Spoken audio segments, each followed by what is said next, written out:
হে তরুণিয়া নওজওয়ান জামাকেরা, হে আমার মুরব্বিদের আগত বাবা রাসূল রেখে দিয়ে কিতাবের মধ্যে পাওয়া যায় আল্লাহ নবী সেই সময় বলেছিলেন, সেই সময় আমার নবী সুন্দর করে বলেছিলেন, ও হযরতে জিবরাইল ফেরেশতা, এই বাচ্চাগুলো আপনাকে চিনতে পারে না, এই বাচ্চাগুলো আপনাকে বুঝতে পারে না, আপনি যেন কিছু খারাপ মনে নেবেন না, বাচ্চাগুলোর কথা যেন আপনি খারাপ ভাববেন না।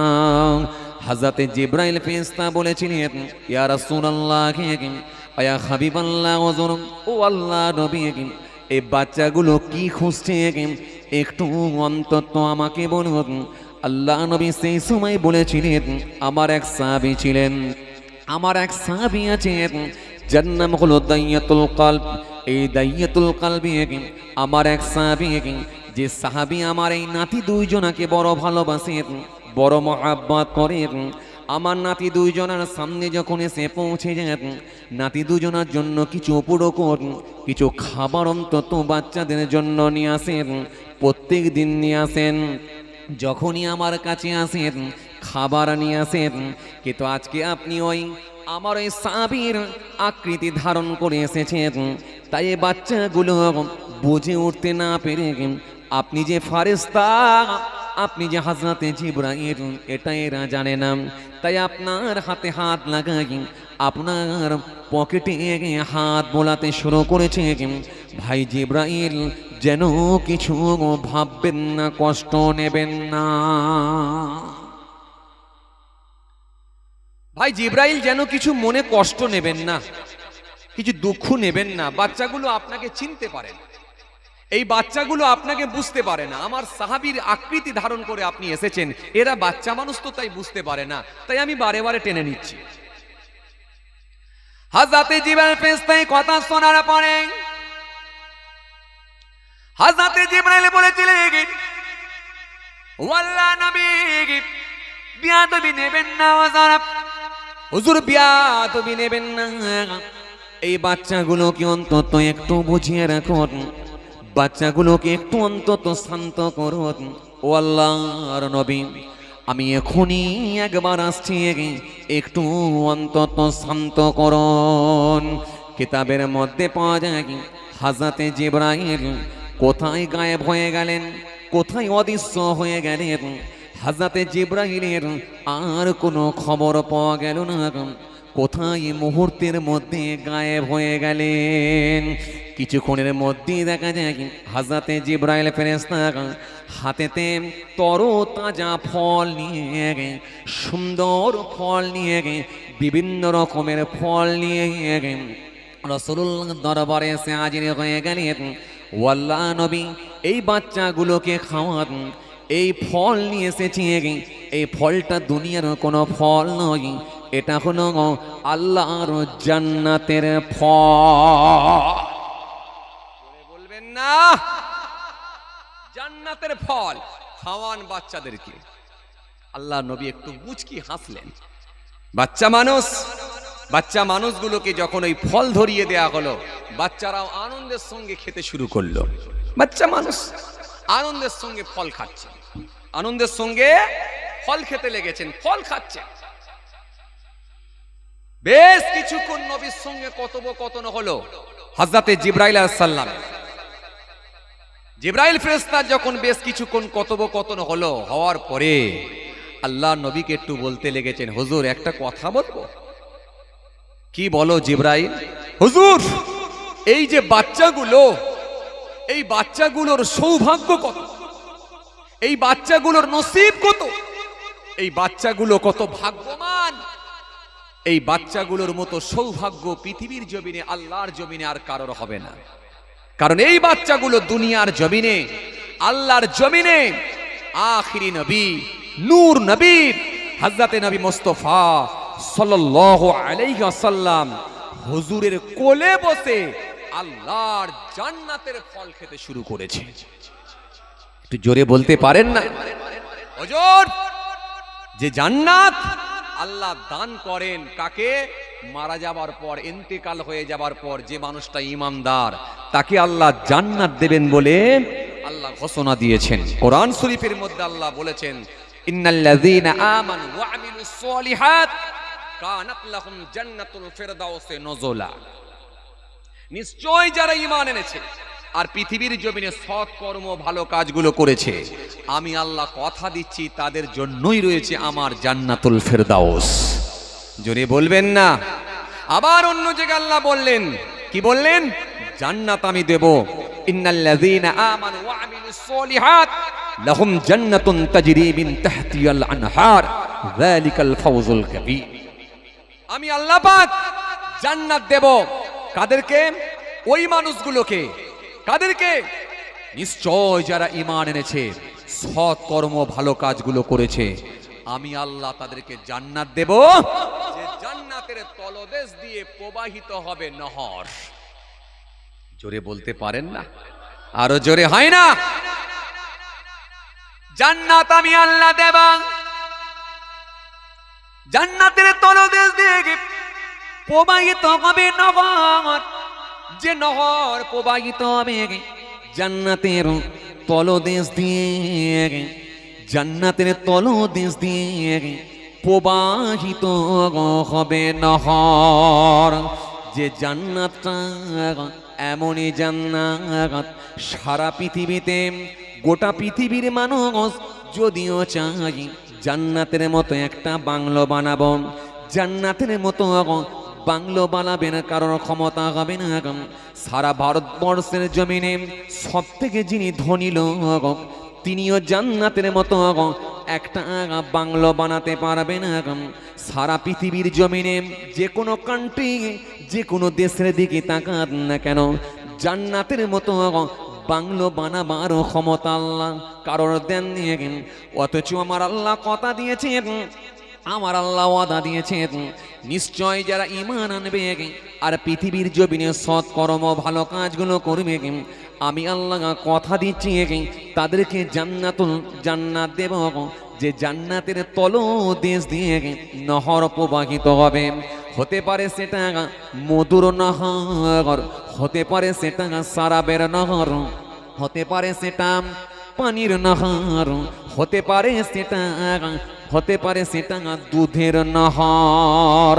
যে জান্নাত এমন বাংলো, একটা করে সোনার ইট, একটা করে রূপার ইট, একটা করে সোনার ইট, একটা করে রূপার ইট দিয়ে বাংলো বানানো হবে। যে জান্নাতের মাটিটা হবে ময়দার থেকে বেশি সাদা, আর ভেতরে ঢুকে গেলে এত আরাম লাগবে না আর কোনো আমল বাবা। যে জান্নাত আমার আল্লাহ দেবেন বলে ওয়াদা দিয়েছেন, ওখানে ভেতরে ঢুকে গেলে আর কোনো ধর্ম লাগবে না, আর কোনো কর্ম লাগবে না। মানুষ যদি একবার ইচ্ছা লাগে, যেটা আপনার খেতে ইচ্ছা লাগবে সেটাই আপনার সামনে হাজির আল্লাহ করে দেবে।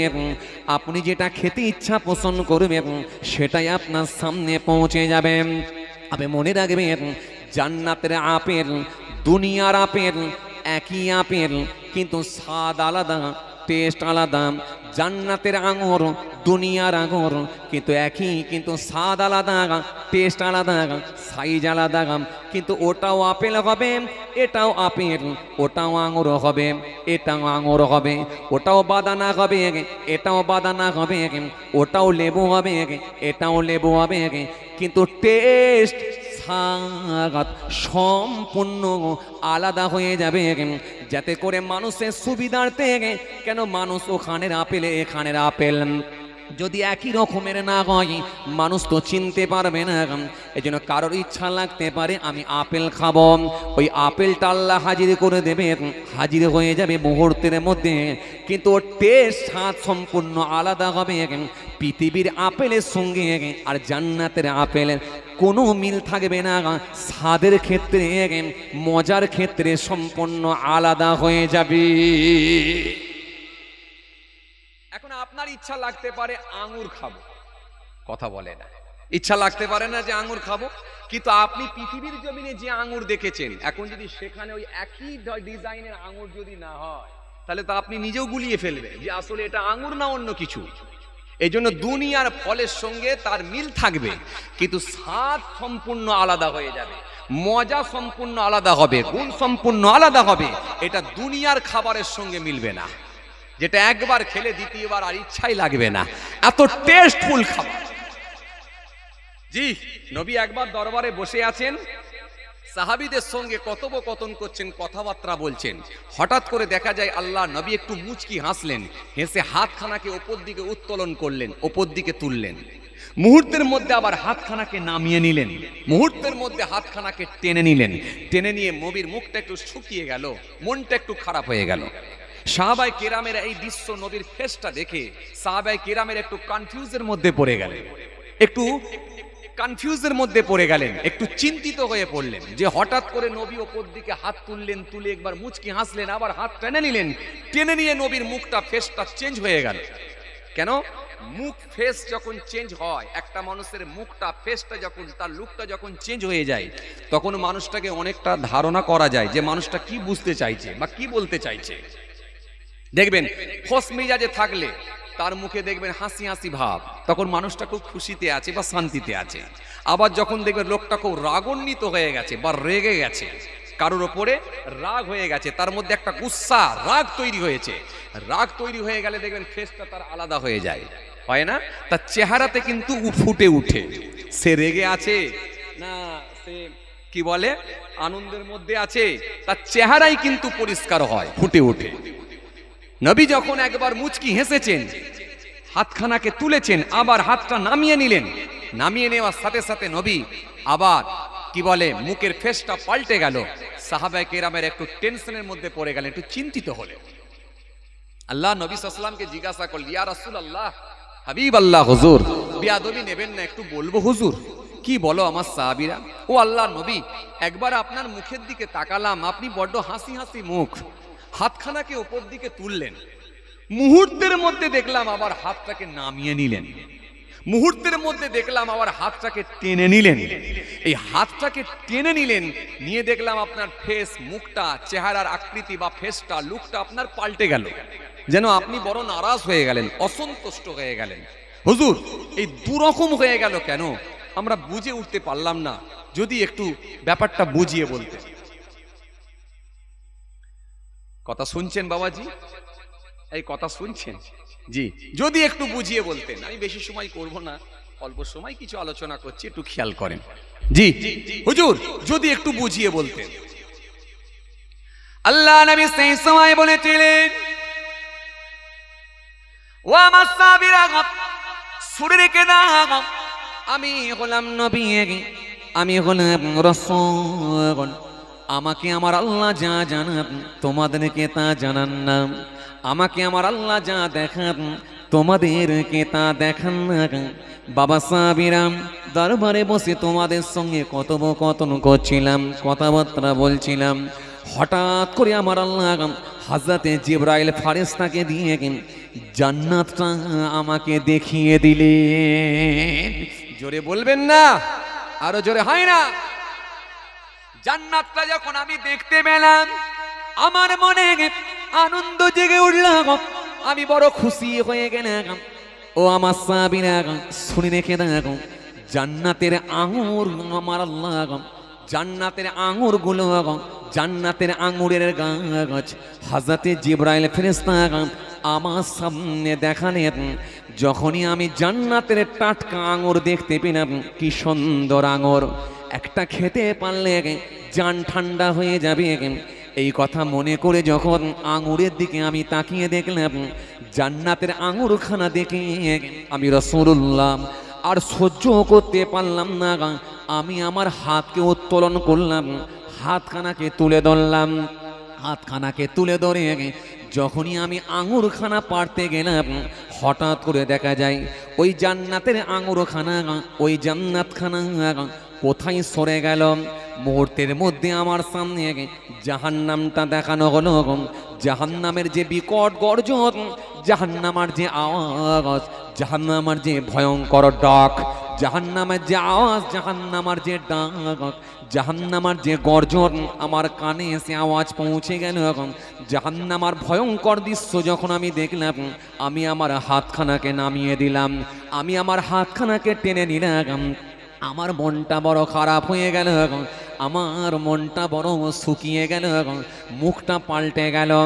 ও আমার সাহাবীরা শুনে গেলাম, কেননা আমার আল্লাহ পাক জাহান্নামটা বানিয়েছে ক্রোধ দ্বারা, রাগ দ্বারা, গুসা দ্বারা জাহান্নাম বানিয়েছেন।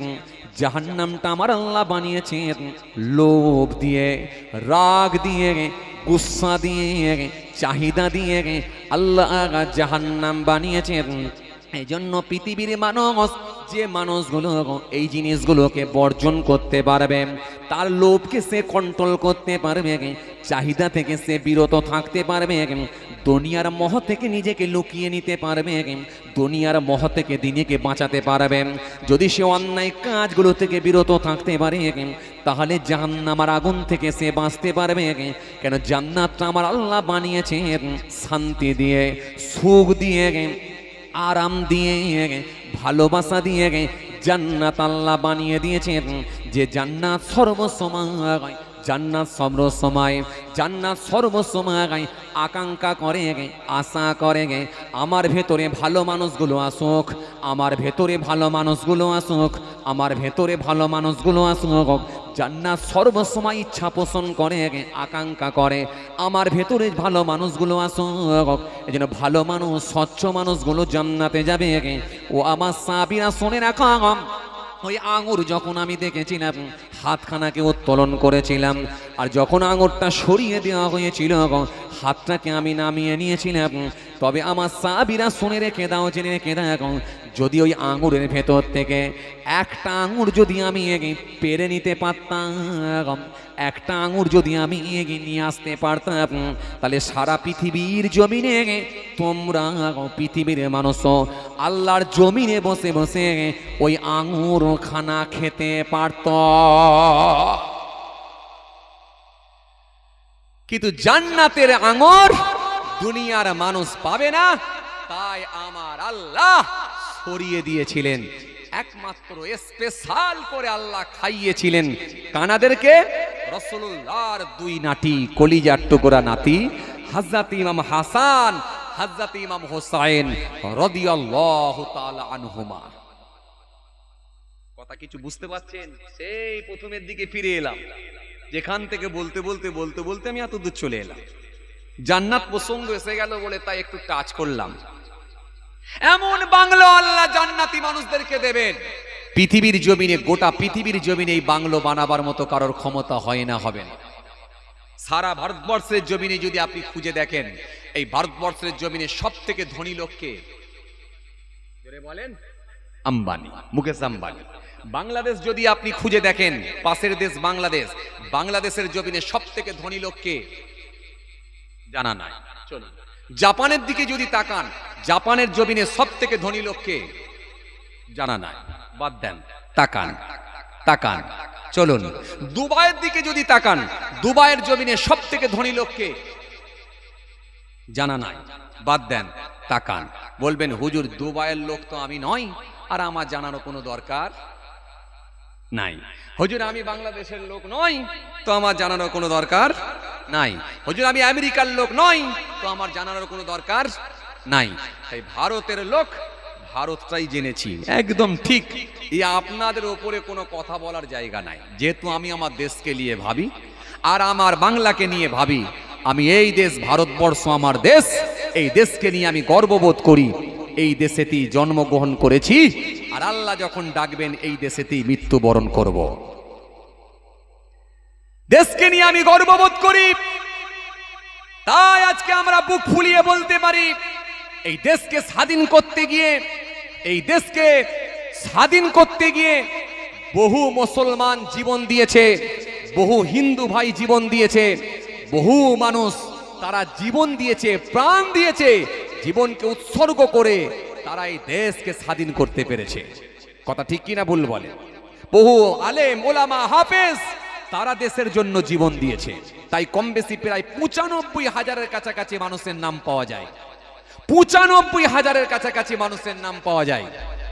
তার ভেতরে ৬৩,০০০ খালি মুসলমানেরই নাম পাবেন। দিল্লির ইন্ডিয়ান গেটে গিয়ে নাম দেখুন, দেখুন, দেখুন, সেখানে গিয়ে দেখুন আমার হিন্দু ভাইয়েরা তারা জীবন দিয়েছে, হাজার হাজার হিন্দু ভাইয়েরা তারা প্রাণ দিয়েছেন, দিয়ে হিন্দু মুসলমান তারা দেশকে রক্ষার জন্য, দেশকে স্বাধীন করতে গিয়ে ব্রিটিশদেরকে এদেশ থেকে তাড়িয়েছেন, ব্রিটিশদেরকে এদেশ থেকে বিতাড়িত করেছেন।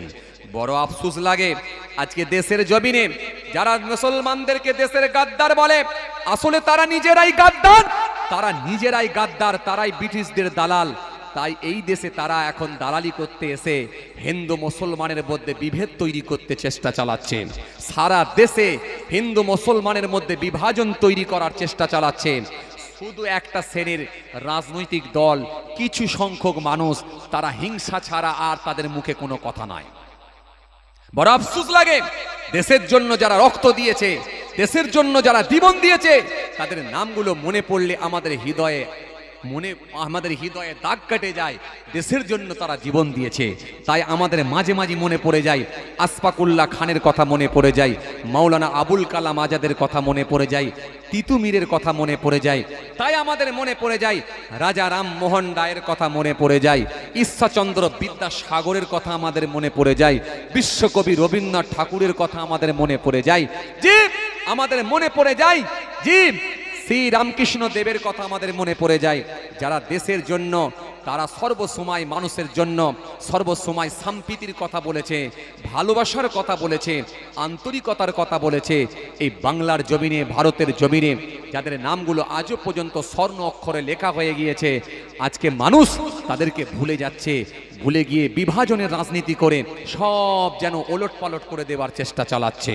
তাই আমি বলবো, হিংসার রাজনীতি যারা করে, জাতের রাজনীতি যারা করে, ধর্মের রাজনীতি যারা করেন, এদেরকে প্রত্যাহার করুন, এদেরকে এলাছাড়া করুন, এদেরকে বিতাড়িত করুন, এদেরকে এলাকা থেকে এদের নাম নিশানা মুছে দেন।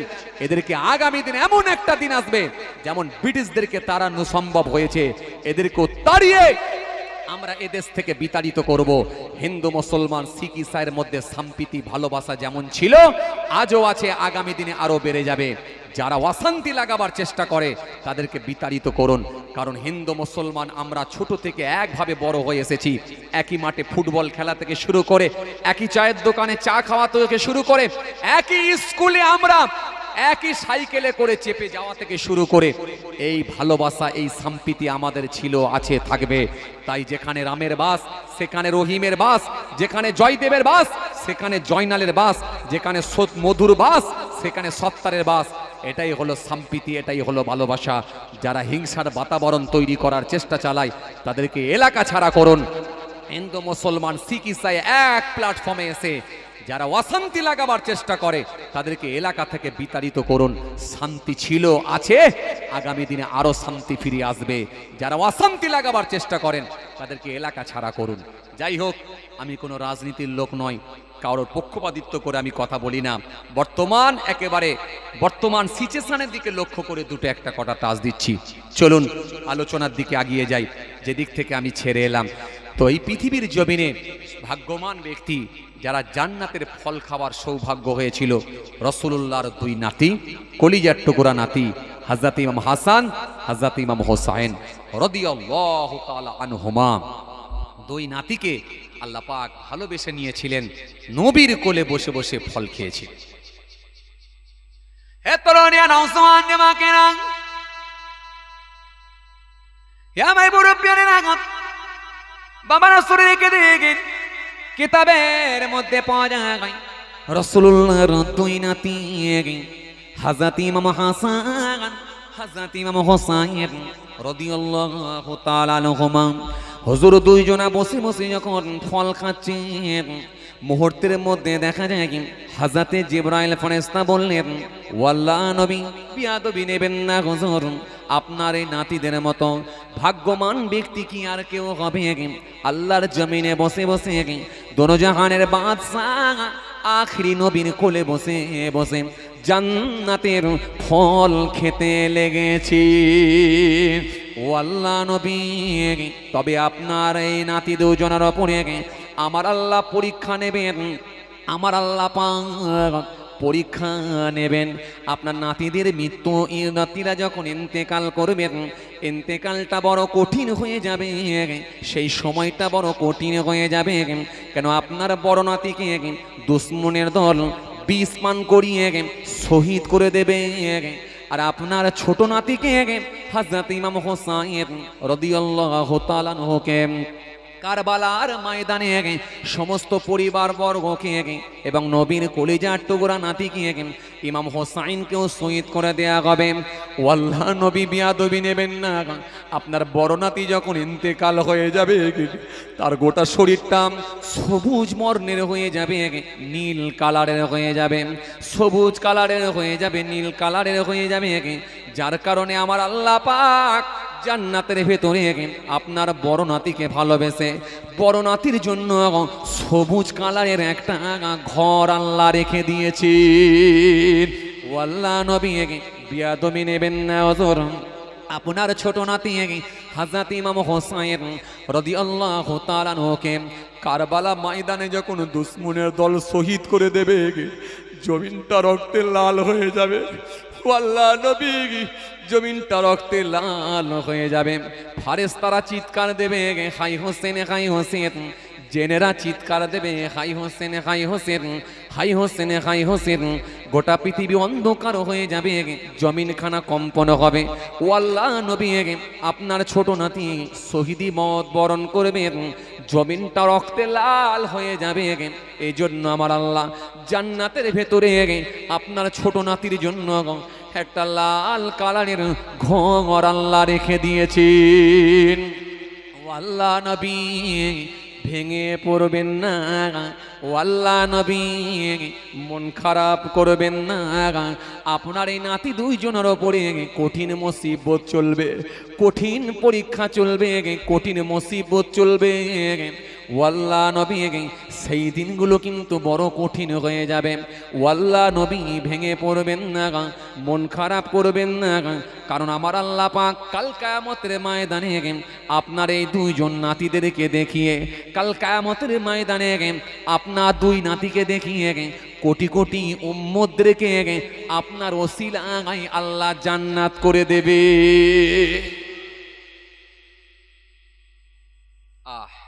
হুজুর, মন খারাপ করবেন না, ভেঙে পড়বেন না। হুজুর, নাতিদের ওপরে বড় মুসিবত যাবে। হুজুর, নাতিদের ওপরে বড় মুসিবত যাবে। হুজুর, আপনার বড় নাতিকেও শহীদ করে দেয়া হবে, আপনার ছোট নাতিকেও শহীদ করে দেয়া হবে।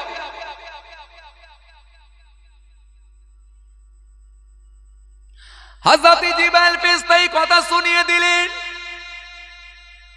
আল্লাহ নবী একটু মাথাটা নিচুর দিকে করে নিলেন, মাথাটা একটু নিচু করে নিয়ে রাসূলুল্লাহর চোখ দিয়ে পানি ঝরতে লাগলো। চোখ ভরা পানি নিয়ে, বুক ভরা বেদনা নিয়ে নবী আমার সবর করে নিলেন। রাসূলুল্লাহ সবর করে নিয়ে হযরত জিবরাইলকে বললেন, ও জিবরাইল, পুরোটাই আমি ব্যাপারটা বুঝতে পেরেছি। আল্লাহ নবীর সঙ্গে হযরত জিবরাইল ফেরেশতার বেশ কিছুক্ষণ কথোপকথন হওয়ার পরে জিবরাইল ফেরেশতা যখন চলে গেলেন, আল্লাহ নবীকে সালাম দিয়ে যখন বিদায় নিলেন, রাসূলুল্লাহর মনটা খারাপ হয়ে গেছে। দুই হাতে দুই নাতিকে ধরে আম্মা জান হযরতে ফাতেমা রাদিয়াল্লাহু তাআলা আনহা আম্মা জানের কাছে গিয়ে পৌঁছালেন। ও মা ফাতেমা, ফাতেমা, তোমার এই বাচ্চা দুইজনা কত ভাগ্যবান জানো, আমার এই বাচ্চা দুইজনা কত সৌভাগ্য জানো। ও মা ফাতেমা, শোনো শোনো, আজকে রাসূল আমার, আমি নবী আমার কোলে বসে, দুই জাঙের ওপরে বসে বসে তোমার এই দুইজনা বাচ্চা হযরত ইমাম হাসান, ইমাম হোসাইন, দুই বাচ্চা দুই জাঙের ওপরে, দুই পায়ের ওপরে বসে বসে আল্লাহর জান্নাতের ফল খেয়েছে দুনিয়ার জমিনে। ও মা ফাতেমা, তোমার বাচ্চাদের সৌভাগ্য এত, কপালটা এত বড় করে দিয়েছেন, নসিবটা এত বাড়ি বড় করে দিয়েছেন। এই বাচ্চাদের মতো ভাগ্যবান ব্যক্তি আর কেউ হবে না মা। তোমার বাচ্চারা বড় সৌভাগ্যবান। আম্মাজান হযরতে ফাতেমা রাদিয়াল্লাহু তাআলা আনহার সঙ্গে আল্লাহর নবী কথোপকথন শুরু করলেন। বেশ কিছুক্ষণ কথোপকথন করার পর আল্লাহর নবী বললেন, তবে মা ফাতেমা শোনো, তোমার এই বাচ্চা দুইজনা যখন ইন্তেকাল হবে অর্থাৎ মৃত্যুবরণ করবে, তোমার এই বাচ্চা দুইজনের উপরে কঠিন মুসিবত চলবে মা। মা, কঠিন মুসিবত চলবে। তোমার এই বড় ছেলে হযরত ইমাম হোসাইন, হযরত ইমাম হাসান, তোমার বড় ছেলে ইমাম হাসানকে দুশমনের দল বিষ পান করে শহীদ করে দেবে। আর তোমার ছোট নাতিকে, তোমার ছোট ছেলেকে, আমার নাতি ছোট ছেলে তোমার ইমাম হোসাইনকে কারবালার ময়দানে শহীদ করে দেওয়া হবে। রক্তে জমিন লাল হয়ে যাবে মা। রক্তে জমিনটা লাল হয়ে যাবার কারণেতে আল্লাহ পাক জান্নাতে একটা লাল বর্ণের ঘর আল্লাহ রেডি করে রেখে দিয়েছে। আর তোমার বড় নাতির জন্য, যার গোটা শরীরটা সবুজ বর্ণের হয়ে যাবে মা, আল্লাহ পাক জান্নাতে একটা সবুজ কালারের ঘর রেখে দিয়েছে। বড় মুসিবত চলবে মা। হযরতে আম্মাজান ফাতেমা কাঁদতে লাগলেন, শুনে ঝরঝর করে কাঁদতে লাগলেন। আম্মাজান ফাতেমা রাদিয়াল্লাহু তাআলা আনহা কাঁদতে কাঁদতে সেই সময় বলেছিলেন, আব্বাজান আমার এই দুই বাচ্চাকে কেন এত নির্মম ভাবে হত্যা করা হবে? আমার এই বাচ্চা দুইজনা কি এমন কারোর ক্ষতি করবে আব্বাজান? মানুষ কেন এত নিষ্ঠুর হবে, এত কেন পাষাণ হবে? আল্লাহ নবী সেই সময় বলেছিলেন, মা কেঁদো না মা, কেঁদো না মা, সবর করম। তোমার এই বাচ্চা দুইজনা কারোর ক্ষতি করবে না, কারোর ক্ষতি করবে না। তোমার এই বাচ্চা দুইজনাকে নির্মম ভাবে শহীদ করে দেয়া হবে। কারণ কাল কিয়ামতের ময়দানে আমার আল্লাহ পাক তোমার এই দুইজন বাচ্চাকে দেখিয়ে আমি রাসূলুল্লাহর ওসিলায় কোটি কোটি উম্মতদেরকে আমার আল্লাহ নাজাত করে নেবেন। ও মা ফাতেমা কেঁদো না মা, কেঁদো না মা, সবর করো মা। আম্মা জান ফাতেমা সেই সময় বলতে লেগেছেন, ও আমার আব্বা জান, আমার এই দুই বাচ্চা যখন শহীদ হয়ে যাবে, ইন্তেকাল হবে, সেই সময়তে কি ও আমার আব্বা জান, আপনি দো জাহানের বাদশাহ হাবিবুল্লাহ আখিরি নবী, আপনি কি সেই সময়ে হায়াতে থাকবেন? না মা না, আমি হায়াতে থাকব না। ও আমার আব্বা জান, সেই সময়তে আপনি যদি হায়াতে না থাকেন, ও আল্লাহ নবী, আপনার জামাতা হযরতে শেরে খোদা আলী, যে আলী সম্পর্কে আমার নবী বলেছিলেন, আনা মদিনাতুল ইলম ওয়া আলিম বাবুহা, আমি হলাম বিদ্যার শহর, আমি হলাম ইলমের শহর। সেই শহরের দরজা হলো আমার আলী। যে আলীর সম্মান এত বাড়ানো হয়েছে, যে আলীর মর্যাদা এত বাড়ানো হয়েছে, ওয়াল্লাহ নবী বিয়াদবি নেবেন না। আপনার জামাতা হযরতে আলী, সেই সময় কি তিনি হায়াতে থাকবেন? না মা না, তিনিও হায়াতে থাকবে না। ও আমার আব্বা জান, সেই সময় আপনি থাকবেন না। আপনার জামাতা হযরতে আলী, তিনিও হায়াতে থাকবেন না। সেই সময় কি আমি ফাতেমা, আমি কি হায়াতে থাকব? না মা না, তুমিও সেই সময় হায়াতে থাকবে না মা, তুমিও সেই সময় থাকবে না মা। আম্মা জান ফাতেমা ঝরঝর করে কাঁদতে লাগলেন। কাঁদতে কাঁদতে বললেন, ও আমার আব্বা জান, তাহলে আমার বাচ্চারা যে ইন্তেকাল হয়ে যাবে, শহীদি মওত বরণ করবে, সেই সময়ে কি আমার বাচ্চাদের জন্য কাঁদার কি কোনো লোক থাকবে না? আমার বাচ্চাদের জন্য কি একটু দোয়া করার কেউ থাকবে না? আমার বাচ্চাদের জন্য কি একটু সবর শানি করার কেউ থাকবে না? আল্লাহ নবী সেই সময় বলেছিলেন, ও মা ফাতেমা শোনো, তোমার বাচ্চাদের জন্য হাজারো হাজারো মানুষ কাঁদবে, লাখো লাখো মানুষ কাঁদবে, তখনও কাঁদবে। শুধু তাই নয় মা ফাতেমা, তোমার এই বাচ্চাদের জন্য কোটি কোটি মানুষ কেঁদে বুক বাঁচাবে। কিয়ামত পর্যন্ত তোমার বাচ্চাদের কথা মনে করে মানুষ চোখের পানি ফেলে বুক ভাসিয়ে দেবে। তোমার এই বাচ্চাদের জন্য কিয়ামত পর্যন্ত দোয়া খায়ের সওয়াব রেশানিয়ে কেঁদে মানুষ যারে যার হয়ে যাবে। আরো জোরে বলেন, আরো জোরে বলেন, ও মা ফাতেমা আমি থাকবো না, ও মা ফাতেমা তোমার আমার জামাতা থাকবে না, ও মা ফাতেমা তুমিও থাকবে না, কিন্তু তোমার বাচ্চাদের জন্য কিয়ামত পর্যন্ত মানুষ কাঁদবে, চোখের পানিতে বুক ভাসাবে। তোমার এই বাচ্চাদের জন্য কিয়ামত পর্যন্ত মানুষ দোয়া খায়ের করবে। এই জন্য সেই মুহররম মাস যখন এসে পৌঁছায়, কারবালার ঘটনা, রাসূলুল্লাহর নাতিদের কথা আমাদের মনে পড়ে যায়। কি কথা ঠিক কিনা বলবো? যদিও মুহররমের গুরুত্ব কিন্তু অনেক আগে থেকেই, মুহররমের গুরুত্ব বা আশুরার গুরুত্ব অনেক আগে থেকেই, অনেক আগে থেকে অনেক ঘটনা ঘটেছে। আল্লাহ চাইলে আগামীতে অনেক ঘটনা ঘটবে। এই জন্য আশুরার গুরুত্ব, মুহররম মাসের গুরুত্ব অনেক আগে থেকে। কিন্তু তার ভেতরে উম্মতে মুহাম্মাদের কাছে বেদনাদায়ক ঘটনা, সেটা হলো কারবালার ঘটনা। এই জন্য মানুষের কাছে জি এই মুহররম মাস এসে পৌঁছালি কারবালার কথাই মানুষের কাছে স্মরণে চলে আসে। কি কথা ঠিক কিনা বলবেন? যদিও মুহররমের গুরুত্বটা কিন্তু অনেক আগে থেকে। এই মাসে কিছু করণীয় কাজ আছে, করার নির্দেশ করা হয়েছে। এই মাসে কিছু বর্জনীয় কাজ আছে, সেগুলো থেকে বিরত থাকার কথা বলা হয়েছে। এই মাসে যখন এসে পৌঁছাবে, এই মাসটাকে সম্মান দেওয়ার কথা বলা হয়েছে। এই মাসে তাজিম করার কথা বলা হয়েছে। এই মাসের যদি তাজিম করতে হয়, সম্মান দিতে হয়, তাহলে সমস্ত রকমের পাপ কর্মগুলো থেকে বিরত থাকতে হবে। তার মানে এই মাস যখন আসবে আপনি মিথ্যা বলতে পারবেন না। এই মাস যখন আসবে আপনি সুদ খেতে পারবেন না। এই মাস যখন আসবে আপনার বিবিকে আপনি মহিলা সমিতির হেড বানাতে পারবেন না। এই মাস যখন আসবে, এই মাসে আপনি আর প্রতারণা করতে পারবেন না। এই মাস যখন আসবে, এই মাসে আপনি গালাগালি দিতে পারবেন না। এই মাস যখন চলে আসবে, আপনি আমানতের খেয়ানত করতে পারবেন না। এই মাসে সংযত হওয়ার কথা বলা হয়েছে, কারণ এই মাসটা হলো আত্মশুদ্ধির মাস। এই মাসটা হলো জিকিরের মাস, তপস্যার মাস। এই মাসে সমস্ত রকম অন্যায় কাজগুলো থেকে বিরত থাকার মাস। এই জন্য এই মাসে আপনি অন্যায় করতে পারবেন না।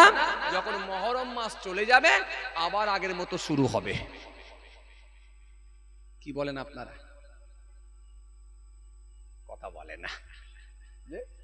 মুহররম মাসে মিথ্যা বন্ধ থাকবে, পরের মাস থেকে শুরু হবে। আরে কথা বলছেন না কেন? আরে মুহররম মাসে না হলে জমির দালালি করতে গিয়ে মিথ্যার উপরে কসম না খাওয়া হবে, পরের মাস থেকে শুরু হবে। মুহররম মাসে না হলে মহিলা সমিতি না হয় না হবে, পরের মাস থেকে শুরু হবে। কি বলেন না? তার মানে আরবি মাসের প্রথম মাস হলো মুহররম মাস। এই মাস থেকে সংযত হওয়ার কথা বলা হয়েছে, বিরত থাকার কথা বলা হয়েছে, পাপ মুক্ত থাকার কথা বলা হয়েছে। যদি এই মাস থেকে আপনি নিজেকে আপনার অন্যায় কাজগুলো থেকে বাঁচিয়ে নিতে পারেন, অন্যায় কাজগুলোকে যদি বর্জন করতে পারেন, নিশ্চিতভাবে ইনশাআল্লাহ আপনি এই মুহররম মাসের সম্মান দিতে পারবেন। আর মুহররম মাসের সম্মান দিলে আল্লাহ ইচ্ছা করলে ওই ব্যক্তিকে জান্নাতে তাহার মর্যাদা সম্মানকে আল্লাহ বৃদ্ধি করে দিতে পারে। জোরে বলবেন না সুবহানাল্লাহ? মুহররম মাস যখন চলে আসবে, এই রকম অন্যায় কাজগুলো থেকে বিরত থাকতে বলা হয়েছে। এমনকি যুদ্ধ বিদ্রোহ থেকেও বেঁচে থাকার কথা বলা হয়েছে। একেবারে যুদ্ধ যদি কোনো একেবারে সংগঠিত হওয়ার ডেট তারিখ যদি নির্ধারণ করে দেওয়া হয়, তাও বলা হয়েছে মুহররম মাসে তোমরা করো না। আর আমরা দেখতে পাচ্ছি সমাজের বুকে মুহররম মাসে মার্ডার হয়ে যাচ্ছে, মার্ডার হয়ে যাচ্ছে। আরে ভিন্ন ধর্মের মানুষেরা যখন পিটিয়ে পিটিয়ে মারছে, এতে আমার অত কষ্ট লাগে না। কেন? ভিন্ন ধর্মের মানুষ, তার ধর্মে কি বলা হয়েছে আমি জানি না, তার ধর্মে কি বলা হয়েছে আমি জানি না। কারণ যদি ধর্মে যদি মানুষ হত্যা নিষেধ থাকে, তাহলে এত হচ্ছে কেন? হচ্ছে কেন? গাড়িতে পিটিয়ে পিটিয়ে মারা হচ্ছে, রাস্তায় পিটিয়ে পিটিয়ে মারা হচ্ছে, ট্রেনেতে পিটিয়ে পিটিয়ে মারা হচ্ছে। বাজারে চৌরাঙ্গি মোড়েতে পিটিয়ে পিটে মারা হচ্ছে, কোনো মানুষ কথা বলে না। সোশ্যাল মিডিয়া খুললেই ফুটে যাচ্ছে ভেসে। আরে কথা বলছেন না কেন? সোশ্যাল মিডিয়া টানলেই ভেসে আসছে। তো ভিন্ন ধর্মের মানুষের যদি এই রকম যদি অবস্থা হয়, তার ধর্মে নিষেধ আছে না আদেশ আছে সেটা আমি জানি না, কিন্তু আমার ধর্মে কিন্তু নিষেধ আছে। আমার ধর্মের যদি মানুষ হন, আপনি কোনো মানুষকে আরে হত্যা করা তো দূরের কথা, গালাগালি পর্যন্ত দিতে পারবেন না। কোন মানুষকে আপনি নোংরা ভাষায়, অকট্য ভাষায় আপনি গালাগালি দিতে পারবেন না। এটা ইসলাম ধর্ম আপনাকে শিখিয়েছে, ইসলাম ধর্ম আপনাকে বলেছে।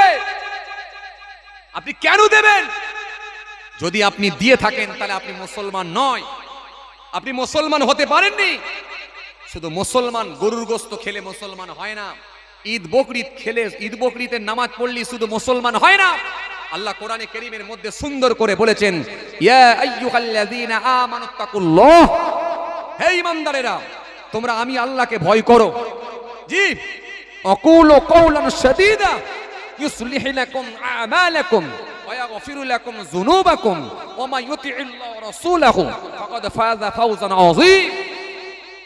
কোরআনে কারীমের মধ্যে আল্লাহ সুন্দর করে বলেছেন, ইয়া আইয়ুহাল্লাযীনা আমানুত্তাকুল্লাহ হাক্কা তুকাতিহি ওয়া লা তামুতুন্না ইল্লা ওয়া আনতুম মুসলিমুন। হে ঈমানদারেরা তোমরা আমি আল্লাহকে ভয় করো, ভয় করো, ভয় করো, আর তোমরা মুসলমান না হয়ে মরো না। কথাটা খুব গুরুত্বপূর্ণ কথা, কত বুঝার ব্যাপার। মুসলমান না হয়ে মরো না, তার মানে মরার আগে তুমি মুসলমান হও।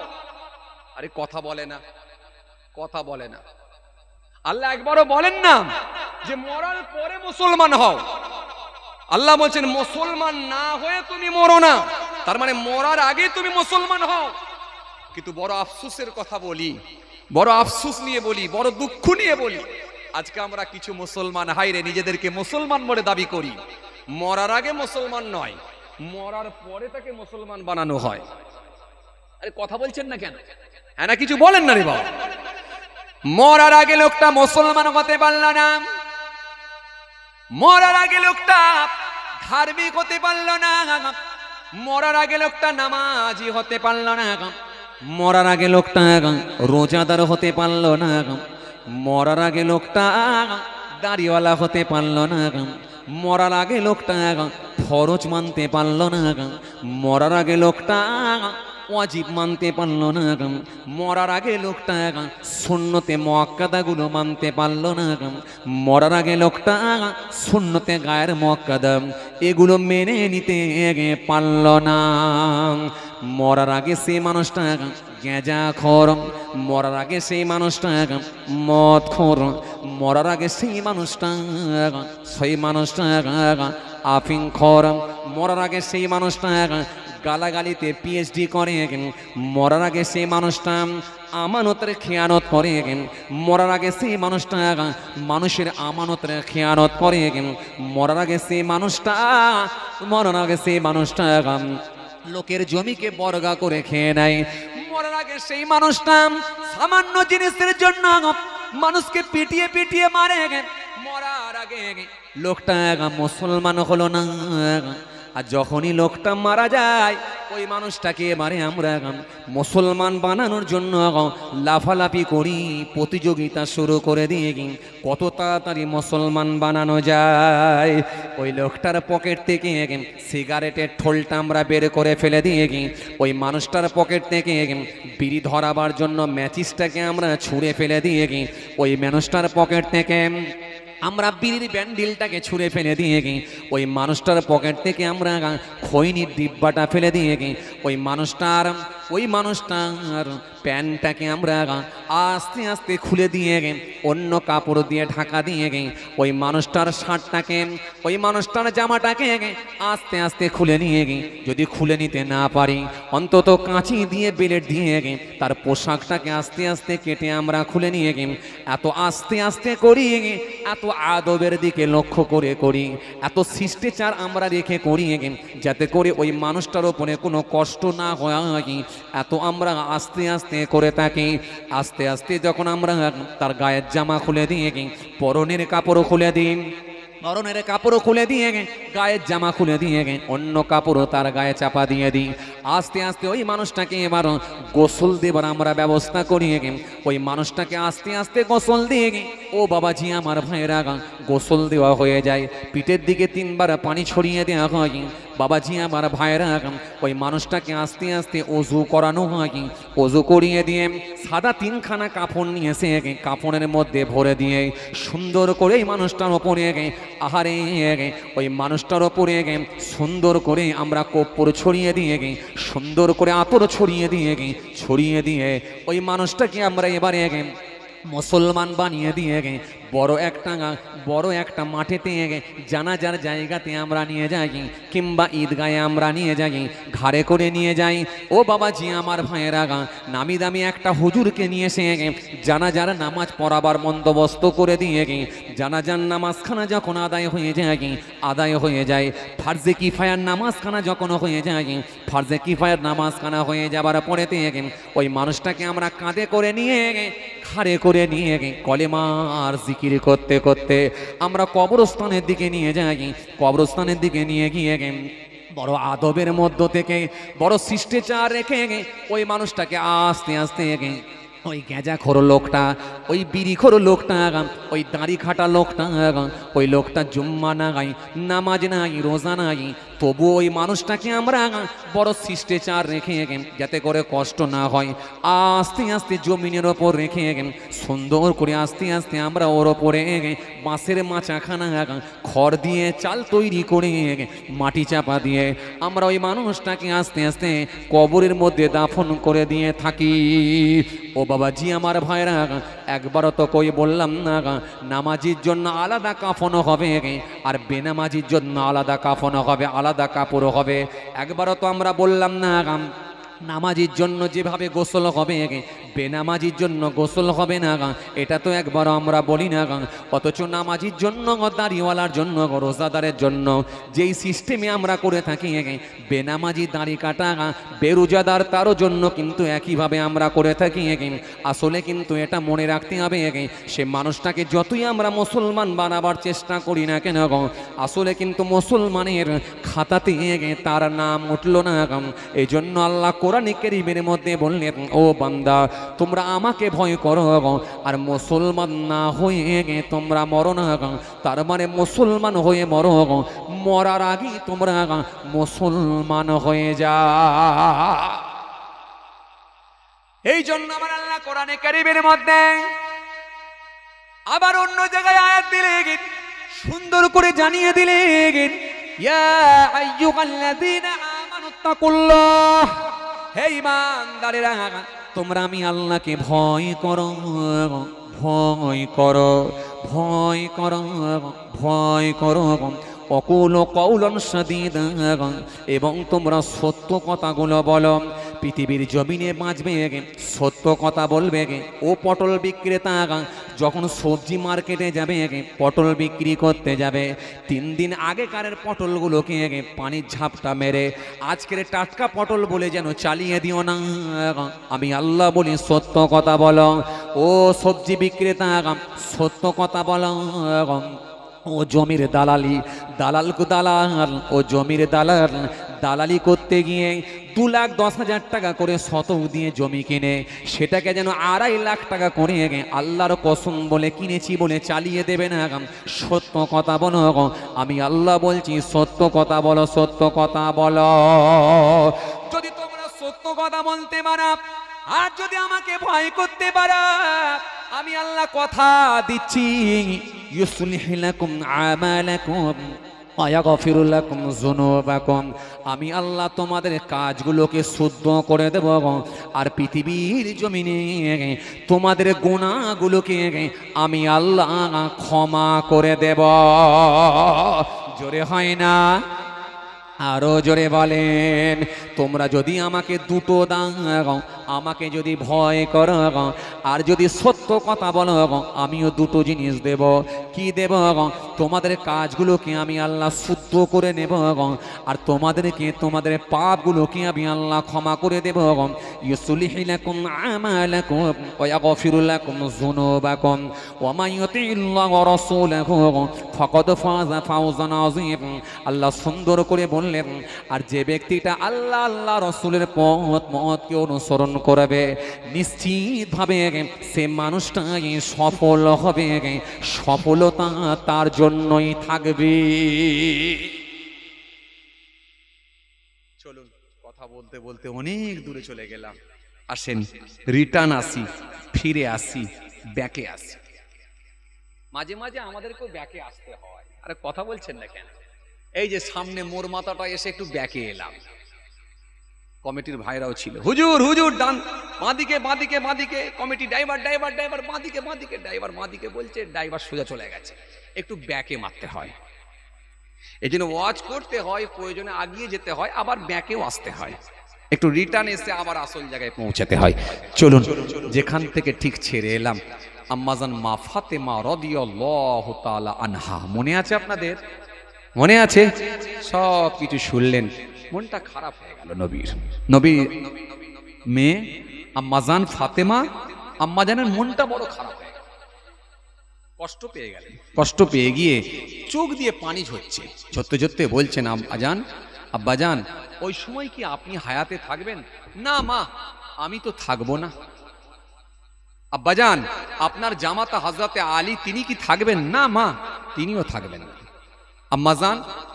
আব্বাজান তখন কি আমি ফাতেমা হায়াতে থাকবো? না মা, তুমিও থাকবে না। আমার বাচ্চাদের জন্য কেউ কাঁদবে না? একটু দোয়া খায়ের করবে না? আল্লাহর নবী সেই সময় বললেন, মা তোমার বাচ্চাদের জন্য কিয়ামত পর্যন্ত দোয়া করার লোক থাকবে। জোরে বলবেন না, মোহাব্বতে হয় না? তোমার বাচ্চাদের জন্য সোয়াবরে সানি কিয়ামত পর্যন্ত চলবে, কিয়ামত পর্যন্ত সোয়াবরে সানি চলবে, দোয়া খায়ের চলবে, মানুষ চোখের পানি ঝরাবে। তাই মহরমের ওয়াজ যদি কেউ ঠিকঠাক ভাবে শোনে, আমি এক জায়গায় ওয়াজটা করেছিলাম, একবারে প্রথম থেকে শেষ পর্যন্ত 4.5 ঘন্টা সময় লেগেছিল, কম বেশি প্রায় 4.5 ঘন্টা সময় লেগেছিল। 4.5 ঘন্টা, 4 থেকে 4.5 ঘন্টা যদি সময় নিয়ে যদি কেউ শোনে, সে নিজেকে আর ঠিক রাখতে পারবে না। তার অন্তরখানা নরম হতেই হবে, যত পাষাণ দিলের মানুষ হোক না কেন, তার চোখ দিয়ে পানি ঝরবেই ঝরবে 100%। এই যে দেখছেন না, আমি তো শুধুমাত্র একটু টাচ দিচ্ছি, তাই কত বড়সের চোখে পানি চলে এসেছিল। কথা ঠিক কিনা ভুল বলেন? আমারও চোখ দিয়ে 1-2 টোপা পানি অলরেডি বেরিয়ে গিয়েছিল, আপনারা খেয়াল করেছেন হয়তো। কেন? এই মহরমের ওয়াজ এমন একটা ওয়াজ, মনে পড়লেই হৃদয়ে দাগ কাটে, অন্তরখানা ফেটে যায়, কলিজায় কম্পন হয়। কথা বুঝে আসছে?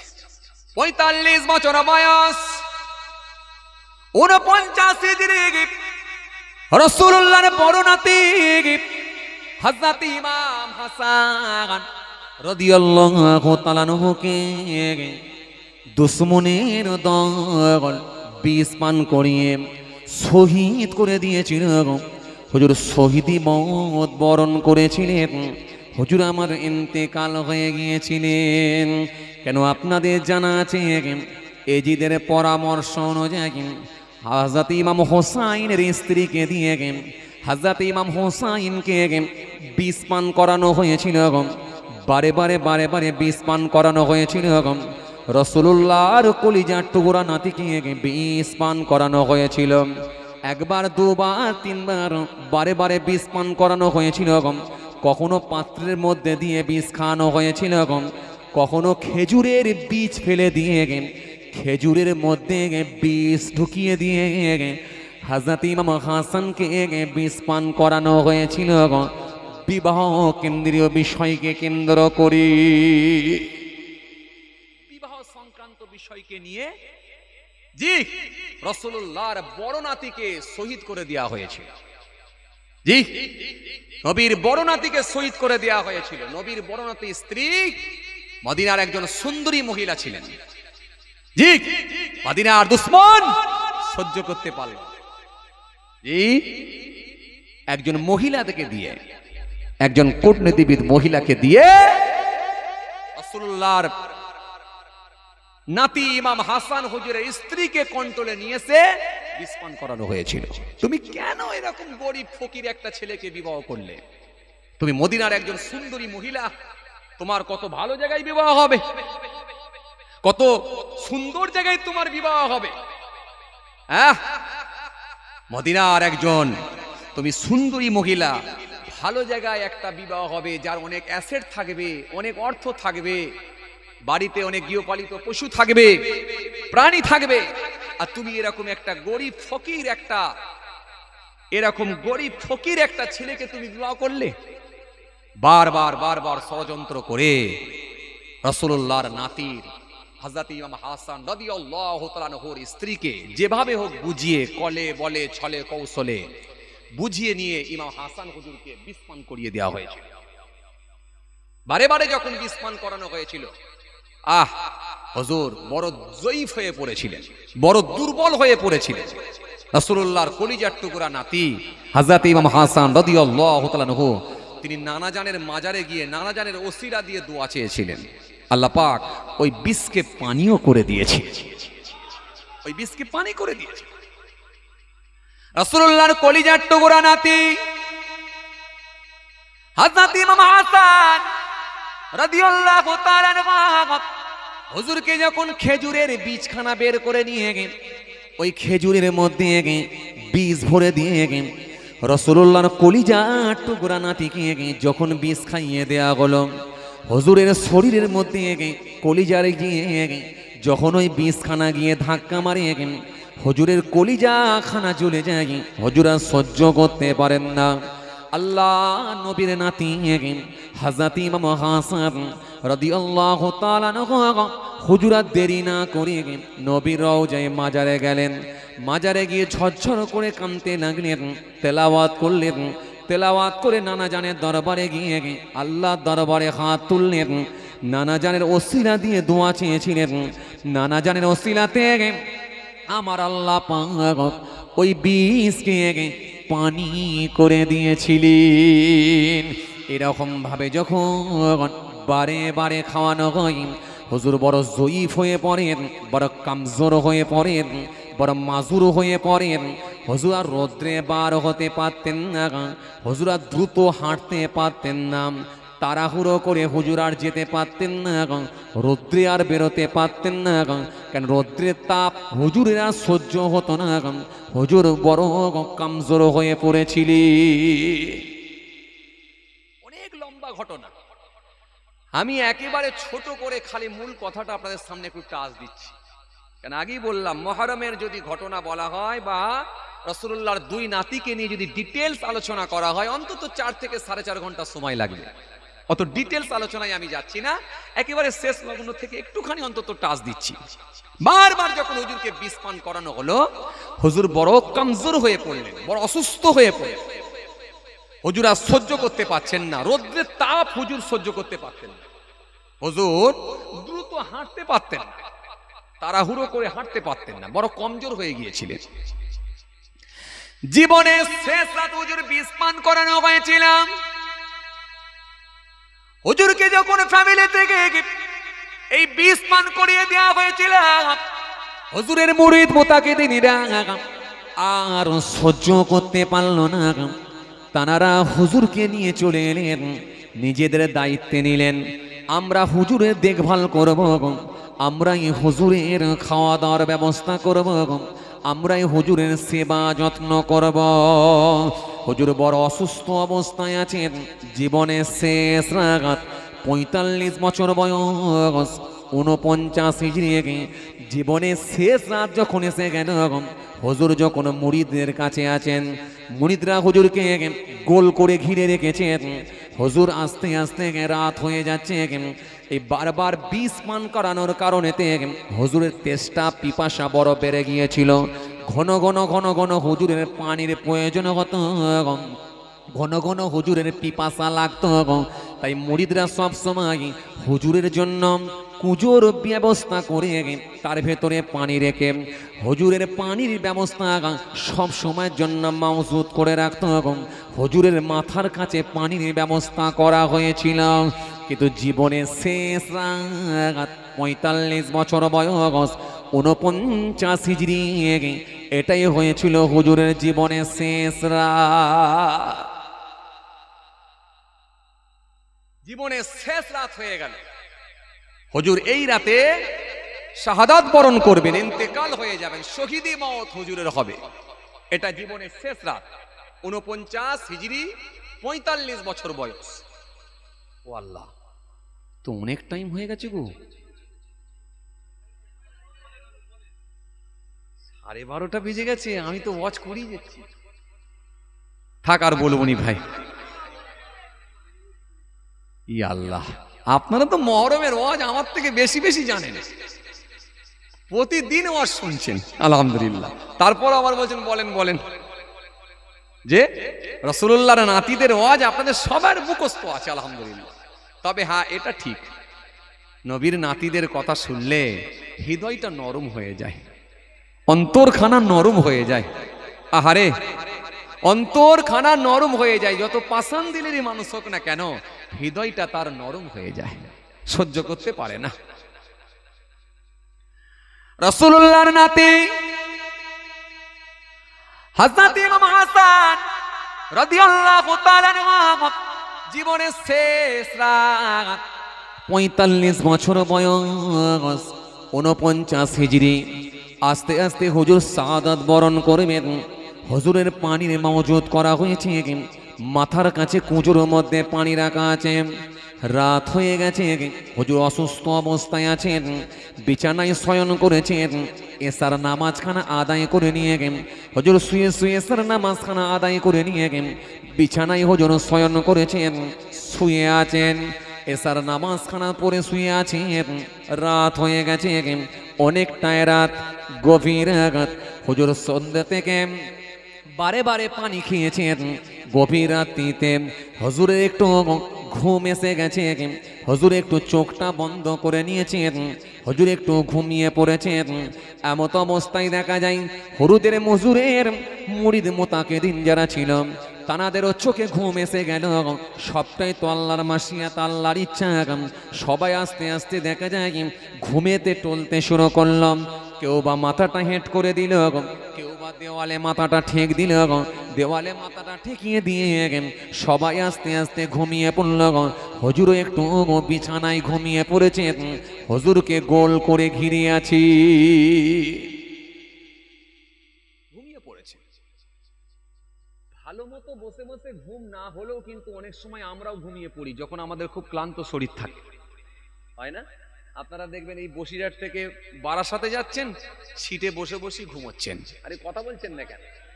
পরিশ্রম করা শরীর, সিটে বসে আছেন, বেড়াচাপা পৌঁছাননি, তার আগেই ঘুম এসে গেল, কথা বলে না। অথচ ওই ঘুমোতে ঘুমোতে একবার দুবার নয়, বাসে স্যাটেল ব্রেক মারছে, ডান দিক বাঁ দিক যেই ঘোরাচ্ছে, দাম দুরুম করে কপাল কখনো রডে গিয়ে ধাক্কা মারছে, কখনো সিটে গিয়ে ধাক্কা মারছে। আরে কথা বলছেন না কেন? কপালের এই দিকে ফুলে যায়, ওই দিকে চোট হয়, তারপরও লোকটা ঘুমের ঘরে একটু হাত বুলিয়ে দিয়ে আবার ঘুমায়। কথা বলেননি কেন? একটু ঘুমের ঘরে মাথাটায় হাত বুলিয়ে দিল, দিয়ে বলল ঠিক হয়ে গেছে, আবার ঘুমোচ্ছে। অথচ তার যে কপালের ব্যথা, যন্ত্রণা, জ্বালা, সে যখন ঘুম ভাঙবে তখন ঠিক পরিষ্কার বুঝতে পারবে। আর আয়নার সামনে গিয়ে দেখবে কপাল টোল পড়ে গেছে, কথা ঠিক কি না? এরকম হয়। লং সফরে যখন আমরা যাই দেখবেন ঘুমিয়ে পড়ে লোক। আর ওই সময় আবার কিছু পকেট মার আছে, সব জায়গাতে গোলমাল ভাই, সব জায়গায় গোলমাল। ওই সময় কিছু পকেট মার আছে, যদি সুযোগ করে কাজে লাগিয়ে ঠিক কায়দা করে যদি আপনার মানি ব্যাগটা বার করে নিতে পারে, তাহলে তো আবার এক বিপদ। একে তো কপাল ফুলে গেছে, এক বিপদ, তারপরে আবার মানি ব্যাগ চলে গেলে আর এক বিপদ। আবার যদি বুঝতে পারে যে বাংকারে যে ব্যাগটা আছে এটা উনারই ছিল, তার মানে ঘুমাচ্ছে, আবার ঠিকঠাক ভাবে স্ট্যান্ডে গিয়ে যদি ওই বাংকার থেকে যদি ব্যাগটা নিয়ে নেমে পড়ে, তাহলে আবার এক বড় বিপদ। আরে কথা বলছেন না কেন? যে ব্যাগেতে, যে আপনার ব্যাগের মধ্যে যে বাংকার থেকে ব্যাগ চুরি হলো, সেই ব্যাগের মধ্যেতে আপনার সবকিছু রয়েছিল, টাকা পয়সা যেমন তো ছিলই, তাছাড়াও এখন এই যে ডকুমেন্টস, এই যে আপনার কি বলে আধার কার্ড, ভোটার কার্ড, পরিচয়পত্র, এই হেন তেন সব ডকুমেন্টসগুলো ওর ভেতরেই ছিল। এখন সব যদি বেরিয়ে যায় কপালে আর এক বিপদ। আরে কথা বলছেন না কেন? এখন থাকলে বিপদ, আবার না থাকলে কত বড় বিপদ।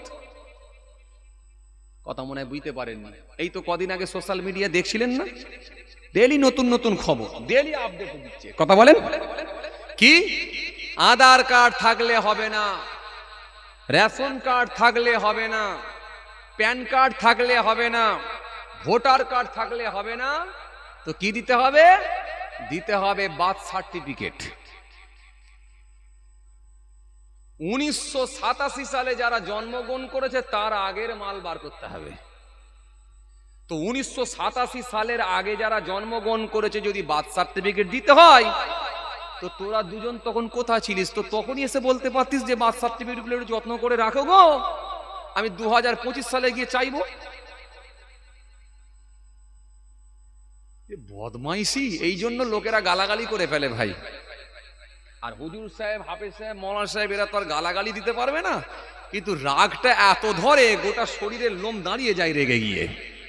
রাগ তো সবাইরই আছে, রাগ কি থাকবে না? হুজুর বলে কি রাগ থাকবে না? না হাফেজ সাহেব বলে রাগ থাকবে না? না মৌলানা সাহেব বলে, হাফেজ সাহেব বলে রাগ নেই? রাগ তো সবার আছে। এই সাধারণ লোকের সঙ্গে হুজুর হাফেজ সাহেবের তফাৎ একটাই, এরা গালাগালি দিতে পারে না, কেউ যেন এসে ব্রেক করে দিচ্ছে।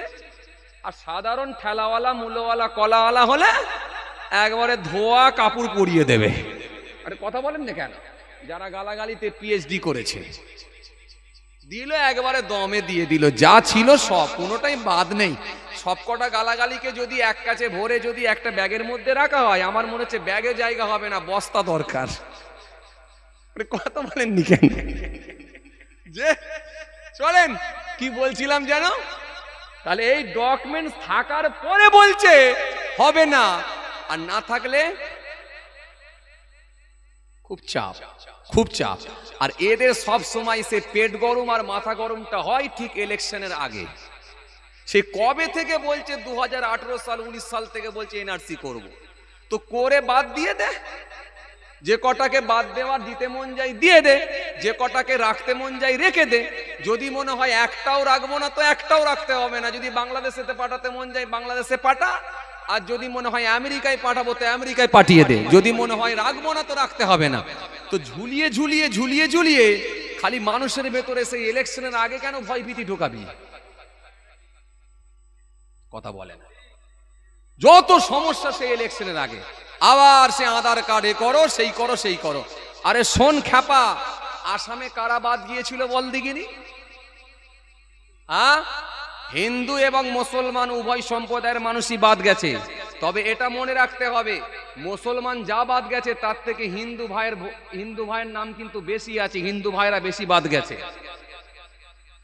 এটা কিন্তু পেপার, পত্রিকা, মিডিয়া, সোশ্যাল মিডিয়া বলছে। ও যতই বলো আমি সিএ করে আর নাগরিকত্ব দিয়ে দেব, শরণার্থী বানিয়ে নাগরিকত্ব করে দেব, এসব ভাঁওতাবাজি কথা।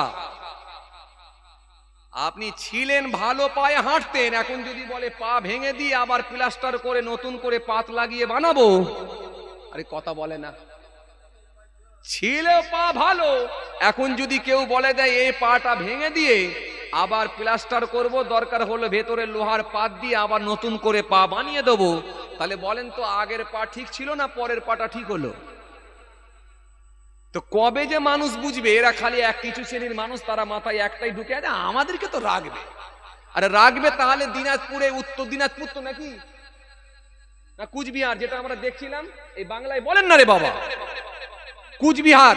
তো কুচবিহারের লোকটার কাছে তাহলে এনআরসি ফর্ম এসে গেল কেন? ওটা তো একটা অমুসলিম ভাই, তার কাছে তাহলে গেল কেন?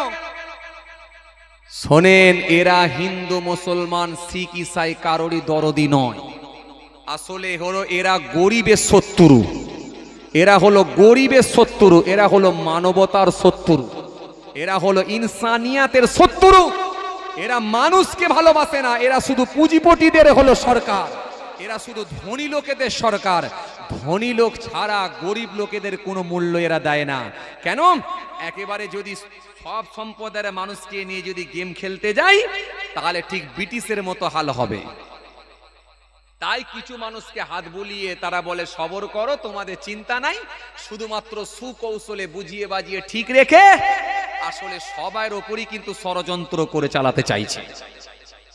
কিন্তু যারা বুঝদার লোক, যারা সেকুলার লোক, যারা বুঝদার লোক, যারা শুভবুদ্ধি সম্পন্ন মানুষ, তারা বুঝে গিয়ে সোশ্যাল মিডিয়ায় অলরেডি প্রতিবাদের ঝড় তুলেছে। সে হিন্দু, মুসলমান, শিখ, ইসাই সবাই কিন্তু প্রতিবাদ করছে। কথা ঠিক কিনা বলবো? যাই হোক ভাইরা আমার, বন্ধুরা আমার, সাথী মহব্বতের ভাইরা, খুব চাপ। আর হ্যাঁ, তো শোনেন, এই মুসলমানদেরকে কুয়ায় ফেলতে হবে না। এদের আলহামদুলিল্লাহ 100টা লোকের ভেতরে 90টা লোকের অন্তত বার্থ সার্টিফিকেট না থাকলেও জায়গার দলিলের কাগজ বার করে দিতে পারবে। 100টার মধ্যে 90টা লোক বার করে দেবে ইনশাআল্লাহ। আমি জানি, আমার কাছে তথ্য আছে। আর যেটুকু গোলমাল ছিল, নামের ভুলভ্রান্তি ছিল, সে সব সে 2018 সাল, 19 সাল, 21 সালের আগে সব রেডি করে ফেলেছে। আর কোনো চাপ নেই। লিগাল ভাবে যদি হয় তো হোক না, আপত্তি কি আছে, কোনো অসুবিধে নেই। কিন্তু জালে জড়াবে কারা, পরে বুঝবে তারা। মনে রেখে দিও, হ্যাঁ, বুড়ো লোক চাচা সে পর্যন্ত তার কাগজ রেডি করে ফেলেছে। 80 বছরের চাচা, সে বেচারি জুম্মার দিনে বিডি অফিসে যাচ্ছে। এখন পাড়ার ছেলেরা 11:30 বাজছে, মাচায় বসে বসে বলছে, ও চাচা, এই 11:30টার সময় যাচ্ছ কোথায় গো? বলে, খোকা, বিডি অফিসে যাচ্ছি, আমার আধার কার্ডটা একটু ভুল আছে, একটু ঠিক করতে হবে। কথা বুঝছেন? এখন পাড়ার ছেলেরা একটু মজা করে বলছে, ও চাচা, তোমার আমার আধার কার্ডে কি ভুল হলো? বলে, খোকা, আর বলুনি, শুনছি নাকি এনআরসি হবে, যে এই জন্য আধার কার্ডে একটু নামটা ভুল আছে, সংশোধন করতে যাচ্ছি। বলে, কি লেখা ছিল? বলে, আর বলুনি খ্যাপা, আরে শোনো, আব্বা সে আগের নাম সে এমন গোলমাল করে ফেলেছে। আমার নাম হচ্ছে কি বলে, আমার নাম হচ্ছে জব্বার, আর আধার কার্ডে হয়ে গেছে শুধু বুধবার। কথা বুঝতে পারছেন? এখন বুধবার কেটে জুব্বার করতে হবে। এখন বুধবার থেকে জুব্বার করার খুব চিন্তায় আছি। কথা বুঝতে পারছেন? তো একটা 80 বছরের বুড়ো লোক, সে যদি বুধবার কেটে জুব্বার করে দেয়, তাহলে ইয়ং ছেলেরা কি আর কাগজ রেডি করতে বাকি রেখেছে বলে মনে হয়? যাই হোক, তবে সুপ্রিম কোর্ট, আমি নিউজে দেখছিলাম, খুব ভালো কথা বলেছে। সুপ্রিম কোর্ট খুব ভালো কথা বলেছে। কি বলেছে? যে Aadhaar card, voter card, ration card, PAN card, এটাই হলো নাগরিকদের নাগরিকত্বর পরিচয়পত্র। কারণ নাগরিক যারা, তাদের ডকুমেন্টস হলো এটাই, তাদের পরিচয়পত্র এটাই, তাদের ডকুমেন্টস হলো এটাই। এর থেকে আর বড় ডকুমেন্টস কিছু লাগবে না। সুপ্রিম কোর্ট খুব ভালো কথা বলেছে। আমি আমার কোর্টকে কি বলে, আমি আমার বিচারপতিদেরকে ধন্যবাদ দিই, তারা খুব ভালো কথা বলেছে। যাই হোক, চলুন ভাইরা আমার, বন্ধুরা আমার, সাথী মহব্বতের ভাইরা, ফিরে আসেন যে জায়গা থেকে আমি ছেড়ে এলাম। চলুন, 49 বছর বয়স, এই 49 হিজরি, 45 বছর বয়স, জীবনের শেষ রাত। এই মনে আছে আপনাদের? জীবনের শেষ রাত, জীবনের শেষ রাত যখন এসে পৌঁছে গেল, জীবনের শেষ রাতে রাসূলুল্লাহর বড় নাতি, কলিজার টুকরা নাতি হযরত ইমাম হাসান রাদিয়াল্লাহু তাআলা আনহু, তিনি একটু ঘুমিয়ে পড়েছেন, একটু রেস্ট করছেন, ঘুমিয়ে পড়েছেন। সঙ্গী সাথীরা, হুজুরের মুরিদ মুতাকিদিন, তারাও ঘুমিয়ে পড়েছেন, তারাও বসে বসে ঘুমাচ্ছেন। ওই সুযোগে দেখা যায় রাসূলুল্লাহর নাতি হযরত ইমাম হাসান, হুজুরের আহলিয়া, হুজুরের স্ত্রী, সেই 20 খানাকে পানির পাত্রের সঙ্গে মিক্সড করে নিয়েছে, কুজোর মুখে নিয়ে এসে ঢেলে দিল। কুজোর মুখেতে যখনই ঢেলে দেওয়া হলো, ওই কুজোর মুখেতে ঢেলে দেওয়ার সাথে সাথে আস্তে আস্তে দেখা যায় চুয়ে চুয়ে ওই কুজোর মধ্যে গিয়ে 20 মাখানো পানিতে পরিণত হয়ে গেল, 20 মাখানো পানি হয়ে গেল। হুজুরের মুরিদ মুতাকিদিন কেউ জানে না, হুজুরও ঘুমিয়ে আছেন, হুজুরও জানেন না। হযরত ইমাম হাসান রাদিয়াল্লাহু তাআলা আনহু, হুজুর আমার ঘুমিয়ে আছে। হঠাৎ করে দেখা যায় গভীর রাত্রিতে হুজুর একটা স্বপ্ন দেখলেন। স্বপ্ন দেখে হুজুর স্বপ্নটা দেখার পরে পড়িয়ে হুজুরের ঘুমটা ভেঙে গেল। ঘুমটা ভেঙে গিয়ে বললেন, বাবারা বাবারা, কি আছো বাবা, আমাকে একটু পানি দাও বাবা, আমি আর বাঁচবো না, আমি আর বাঁচবো না। এটাই হলো আমার জীবনের শেষ রাত। কেননা আমি আমার নানা জানকে এখুনি স্বপ্নে দেখে নিয়েছি। আমার নানা জান জান্নাতের ভেতরে সিংহাসনে কুরসির মধ্যে বসে আছেন। আমার আম্মা জান জান্নাতের ভেতরে সিংহাসনে কুরসির ওপরে বসে আছেন। আমার আব্বা জান হযরতে শেরে খোদা আলী জান্নাতের ভেতরে কুরসির মধ্যে সিংহাসনে বসে আছেন। আমার নানা জান আমাকে বলতে লেগেছেন, ও ভাই হাসান, ভাই হাসান, আর কতদিন থাকবে ভাই? পৃথিবীর জমিনে আর থাকতে হবে না ভাই, চলে এসো ভাই। ও ভাই হাসান চলে এসো, চলে এসো ভাই, চলে এসো। ও ভাই হাসান চলে এসো ভাই। দেখো না তোমার আম্মা বসে আছে, দেখো না আমি তোমার নানা, আমিও সিংহাসনে চেয়ারে বসে আছি, কুরসিতে বসে আছি। তোমার আব্বা যেন বসে আছে, আর একটা চেয়ার ফাঁকা আছে, কুরসি ফাঁকা আছে। ও ভাই হাসান, এই কুরসিটা তোমার জন্য ভাই, আর পৃথিবীর জমিনে থাকতে হবে না ভাই, চলে এসো, চলে এসো।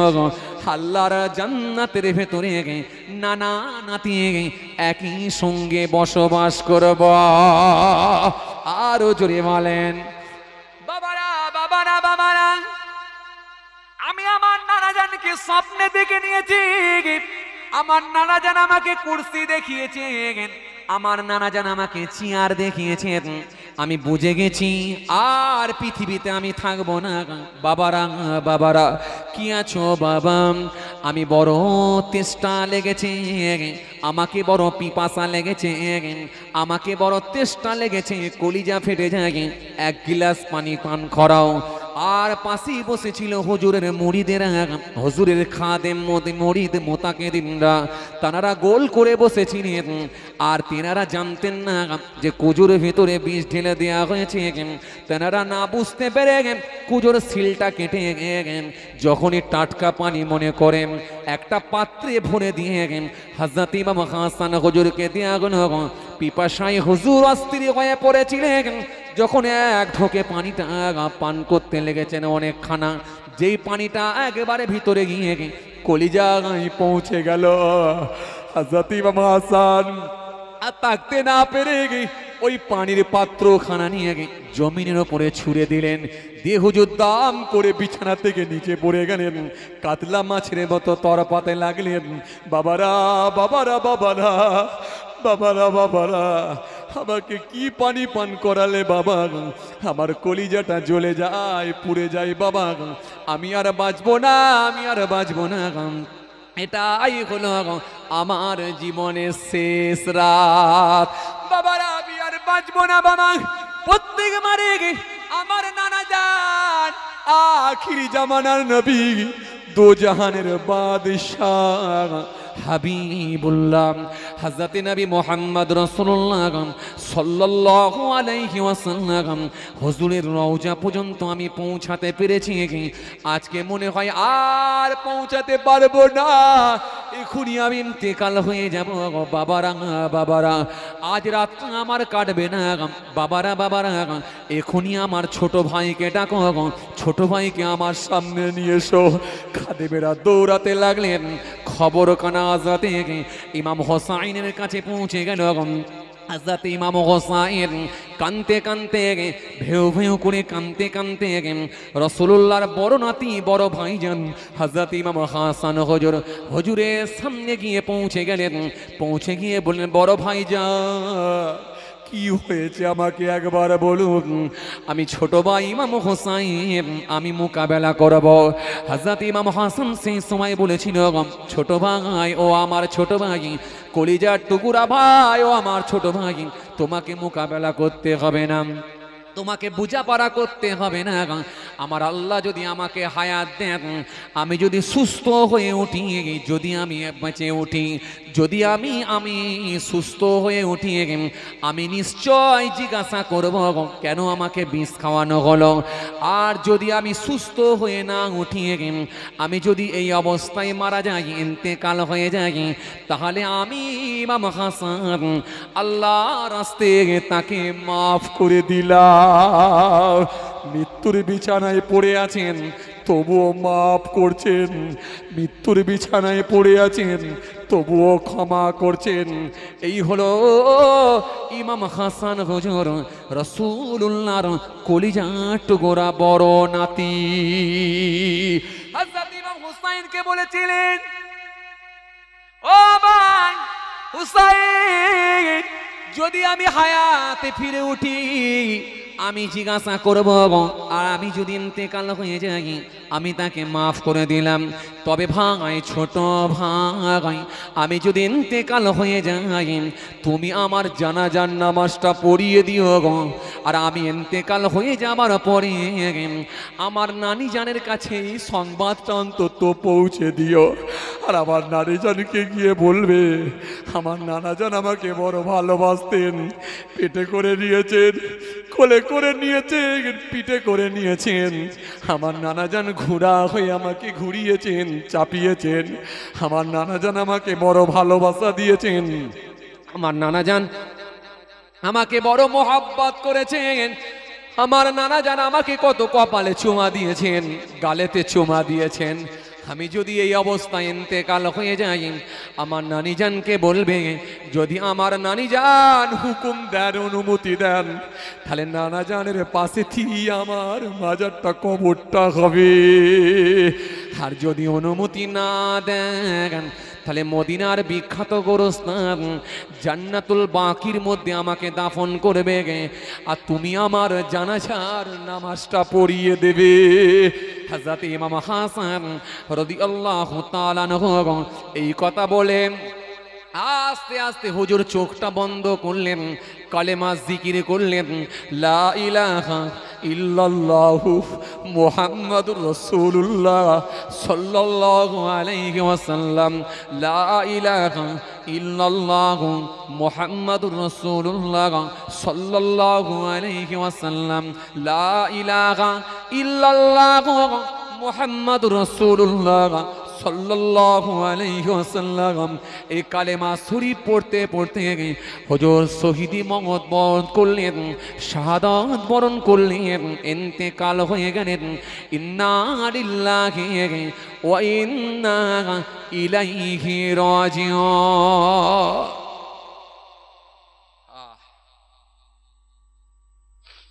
হুজুর ইন্তেকাল হয়ে গেলেন। ইন্তেকাল হয়ে যাওয়ার পর হযরত ইমাম হুসাইন রাদিয়াল্লাহু তাআলা আনহু তিনি কাঁদতে কাঁদতে ছুটতে শুরু করলেন। কোথায়? নানি জানের কাছে ছুটতে শুরু করলেন, দৌড়াতে লাগলেন, নানি জান, নানি জান। নানি জানের কাছে ছুটছেন, দৌড়াচ্ছেন। নানি জানের কাছে গিয়ে ছটছট করে কাঁদতে লাগলেন, নানি জান, বড় ভাই এখন ইন্তেকাল হয়ে গেল।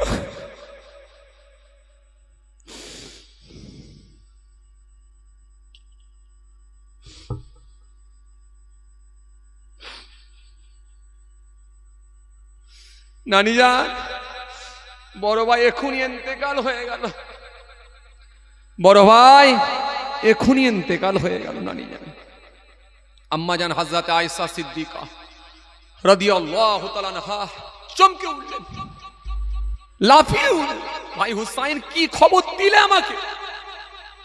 তোমার বড় ভাই আমারই ভাই, তোমার বড় ভাই ইন্তেকাল হয়ে গেল, কি খবর দিলে আমাকে?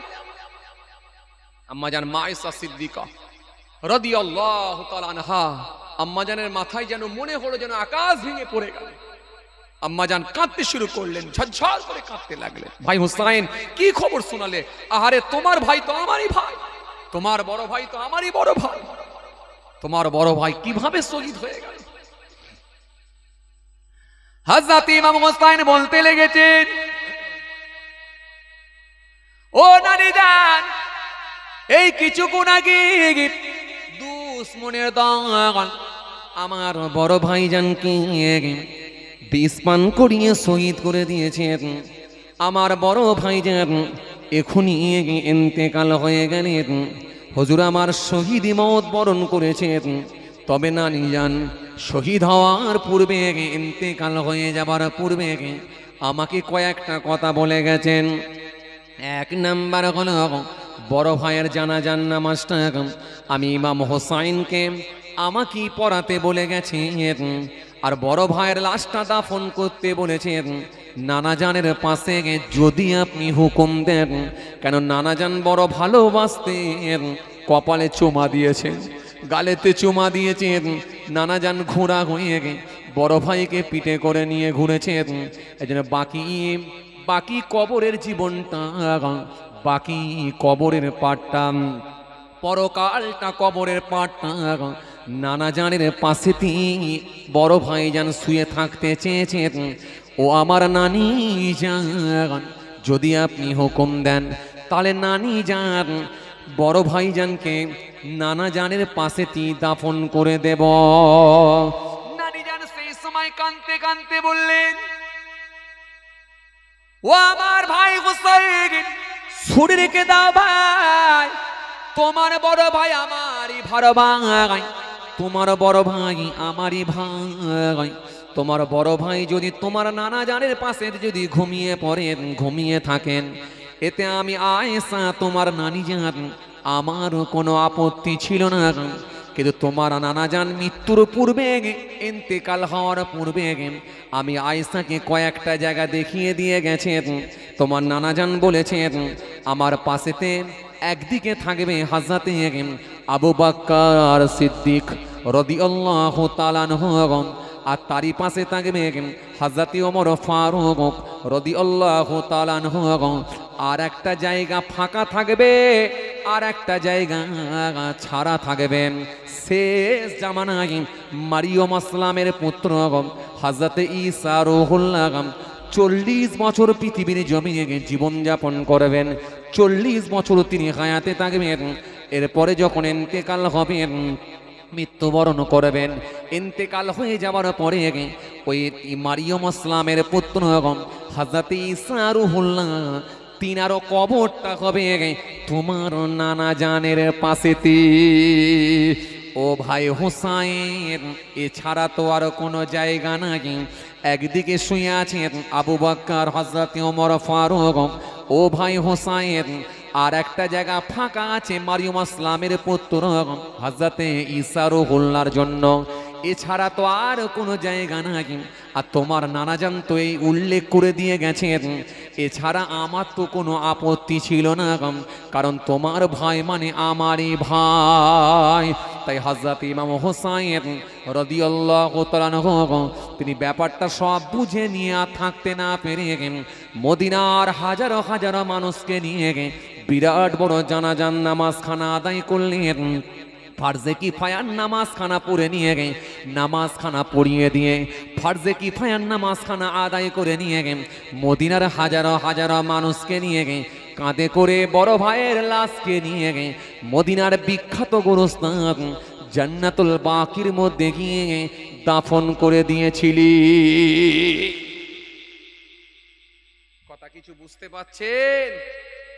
এইভাবে বড় ভাই হযরত ইমাম হাসান রাদিয়াল্লাহু তাআলা আনহু তিনি ইন্তেকাল হয়ে গেলেন। হায়াতে রইলেন ছোট ভাই একা হযরত ইমাম হুসাইন রাদিয়াল্লাহু তাআলা আনহু। মনটা বড় খারাপ। নানা জান ছিলেন তিনি নাই, আব্বা জান ছিলেন তিনিও নাই, আম্মা জান ছিলেন তিনিও নাই, আমার মায়ের পেটের বড় ভাই ছিলেন তিনিও আর নাই। জানি না আমি হোসাইন আর কতদিন পৃথিবীতে থাকবো আমার জানা নাই। হযরত ইমাম হোসাইন মনটা বড় খারাপ, মাঝে মাঝে একটু ঝিমিয়ে থাকেন আর মনে করেন দুই দিকের চোখ দিয়ে পানি ঝরিয়ে দেয়। আস্তে আস্তে বহুদিন কেটে গেল। ও আল্লাহ, 1টা বেজে গেছে। এই না, ফজরের আজান এখানে হয়ে যাবে শেষকালে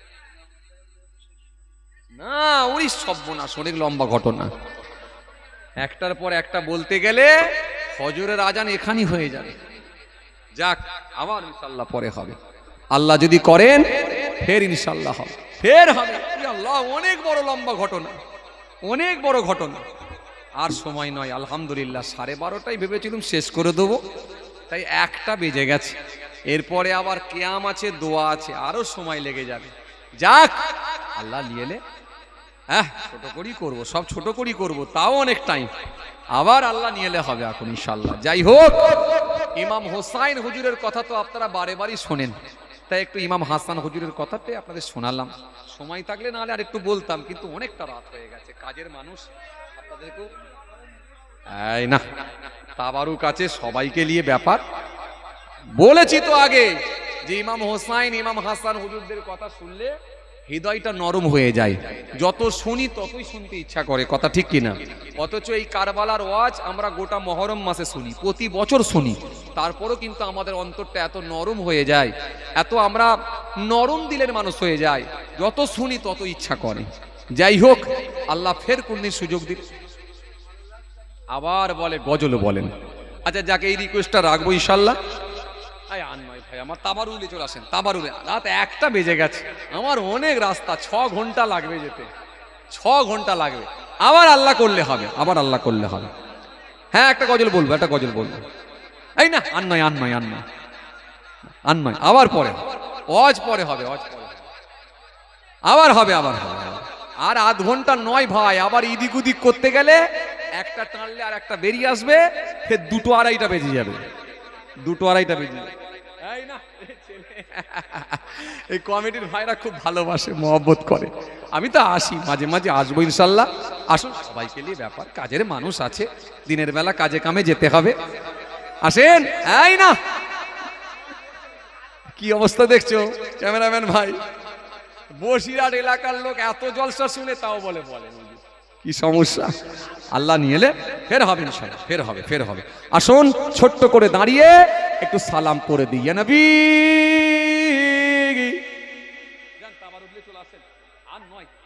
অনেক টাইম হয়ে গেছে, 1টা বেজে গেছে, অনেক মানুষ। আলহামদুলিল্লাহ।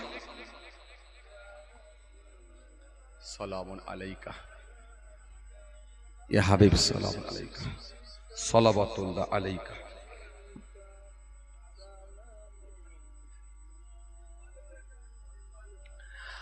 আজ ঈদে মুবারক, আজ রোজে মুসররত, আজ ওয়াক্তে বিলাদত, আজ মিলাদে হাজরাত, ইয়া নবী সালাম। আরো জোরে, ইয়া রাসূল, ইয়া হাবিব, সালামুন আলাইকা, সালাওয়াতুল্লাহ আলাইকা।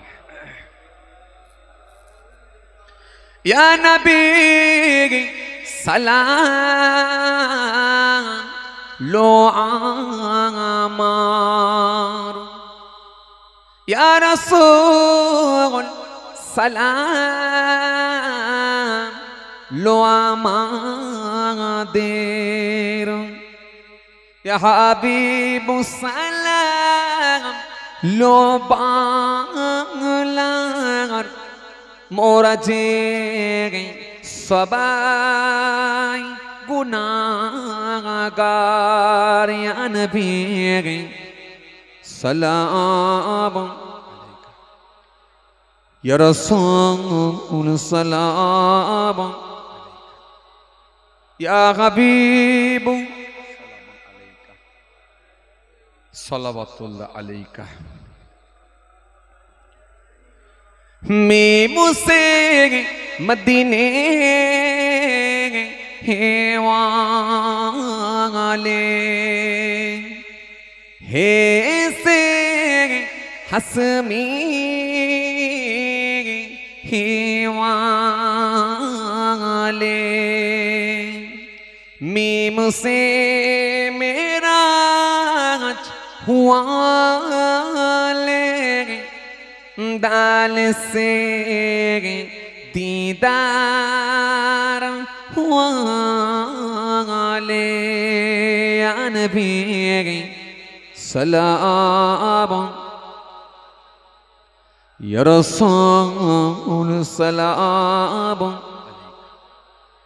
या हबीब सलावतुल्लाह अलैका আমায় নবীর আব্বা জান আবদুল্লাহ আমায় নবীর আম্মা জান আমেনা আমায় নবীর নাতি দুজনা হাসান ইমাম হুসেন ইয়া নবী সালাম আলাইকা ইয়া রাসূল সালাম আলাইকা ইয়া হাবিব সালামুন আলাইকা সালাওয়াতুল্লাহ আলাইকা। সকলে বসেন ইয়া রাব্বি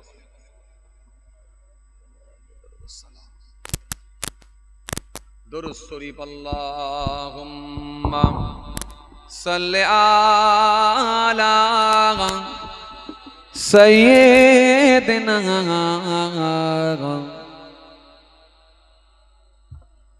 ওয়া আলা আলি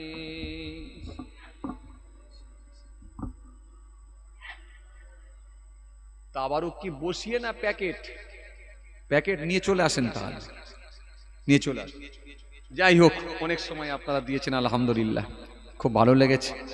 আমি জানি আরো আধ ঘন্টা 1 ঘন্টা বললে আপনারা থাকবেন, এটা আমি জানি আলহামদুলিল্লাহ। রাত্রে অনেক রাত হয়ে যায়, আমি জানি এক এক জায়গায় 3 ঘন্টা 3.5 ঘন্টা হয়ে যায়। আজও কম নয়, প্রায় 2.5 ঘন্টা হয়ে গেছে আলহামদুলিল্লাহ।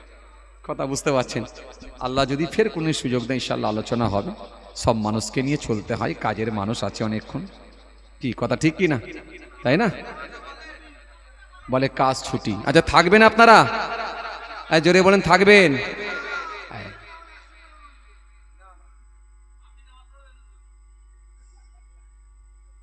কি ফজর না জোহর কোনটা?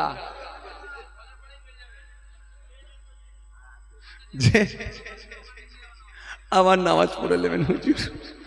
মোটামুটি এখানে গেলে নামাজ, আরে দাওতে এলে নামাজ। কথা বুঝতে পারছি যে হ্যাঁ কি হারে যে চলে ভাই, আপনাদের দোয়া ছাড়ার অন্য কিছু নয়। এক এক রাতে মনে করি যে আজকে মনে হয় আর জলসাই করতে পারবো না। যাক আল্লাহর দয়া, পীর মুর্শিদের দোয়া, আপনাদের দোয়া, হুজুর কেবলাদের নেক ফায়েজ, নানা জান দাদা জান হুজুরদের নেক ফায়েজ, আব্বা মায়ের দোয়া, আপনাদের মুরব্বীদের দোয়া। এই স্টেজে উঠলে আল্লাহ মনোবল স্পিডটা বাড়িয়ে দেয়। কথা বুঝে আসছে? জলসার মাহফিলে উঠলে আল্লাহ স্পিডটা বাড়িয়ে দেয়। কথা বুঝছেন? এটা রুহানি ফায়েজ একটা চলে। আপনাদের দোয়ায় কম বেশি প্রায় সারা ভারতবর্ষের 18টা রাজ্যে আমি প্রোগ্রাম করেছি আপনাদের দোয়ায়। প্রত্যেকটা বছরই আল্লাহ আমাকে 5টা 7টা করে রাজ্যে নিয়ে যায়, প্রতি বছরই যায়। গত 24 সালে তো গিয়েছি, আল্লাহ নিয়ে গেছে, আপনারা জানেন। ত্রিপুরায় গেছি, আপনার কি বলে আপনার ত্রিপুরায় গেছি, আহমেদাবাদে গেছি, বোম্বাই আল্লাহ নিয়ে গেছেন, আপনার কি বলে হায়দ্রাবাদে আল্লাহ নিয়ে গেছেন, সেকেন্দ্রাবাদে আল্লাহ নিয়ে গেছেন। এইভাবে অনেক রাজ্যে আল্লাহ নিয়ে গেছেন গত 24 সালে। তার আগে 23 সালে তো আল্লাহ অনেক জায়গায় নিয়ে গেছেন। আবার আল্লাহ যদি করে 25 সালে তো ফির আলহামদুলিল্লাহ অনেক কটা রাজ্যে আল্লাহ যদি নিয়ে যায় ইনশাল্লাহ যাব। তবে কিছু রাজ্যে প্রোগ্রাম আমি নিচ্ছি না, কারণ সব রাজ্যের অবস্থা ভালো নয়, বুঝতে পারছেন? ফোন আসছে, সিচুয়েশন ভালো নয়। কথা বুঝতে পারছেন? এখন তো সেই জোরজার মূল্যকান নাকি কথায় একটা বলে না, সেই হয়ে গেছে। ক্ষমতা যার যেখানে আছে সেখানে ক্ষমতা প্রয়োগ করছে। এই যে একটা ব্যাপার, এটা অত্যন্ত দুর্ভাগ্য, এটা অত্যন্ত ভারতবর্ষের জন্য এটা লজ্জাজনক। আজকে এইরকম একটা সিচুয়েশন যে আমাদেরকে দেখতে হবে, আমরা ভাবতে পারি না। 20 বছর আগে, 10 বছর আগে, 15 বছর আগে এই সিচুয়েশন ছিল না, এই পিটিএ মারার প্রথা সিস্টেম ছিল না, মানুষ ভয় পেত। একটা আইন আছে, দেশের সংবিধান আছে। এখন তো সংবিধানকে কিছু মনেই করে না, বুড়ো আঙুল দেখিয়ে দিয়ে চলে যাচ্ছে। যাই হোক, আল্লাহ তাদেরকে হেদায়েত করুক, হেদায়েতের দোয়া চাই, হেদায়েতের দোয়া নবী চেয়েছে, দোয়া চাই আল্লাহ হেদায়েত করো। আর একান্ত যদি হেদায়েত না হয়, যাদের দ্বারাই দেশের ক্ষতি, দশের ক্ষতি, মাদ্রাসা মসজিদের ক্ষতি, মানুষের ক্ষতি, আল্লাহ সরাসরি ধ্বংস করো। আল্লাহ তোমার দ্বীনকে তুমি হেফাজত করো। যাই হোক, তাবারুক নিয়ে চলে এসেছে মাশাআল্লাহ, এখনই দোয়া হবে। সকলে আউযুবিল্লাহ বিসমিল্লাহর সঙ্গে সূরা ফাতিহা শরীফ আনতে গেছে, বলল যে সেই গজল একটা আমাকে বলাবেই ছাড়বে না। যাক, একবার মহব্বতে দরুদ শরীফ আল্লাহুম্মা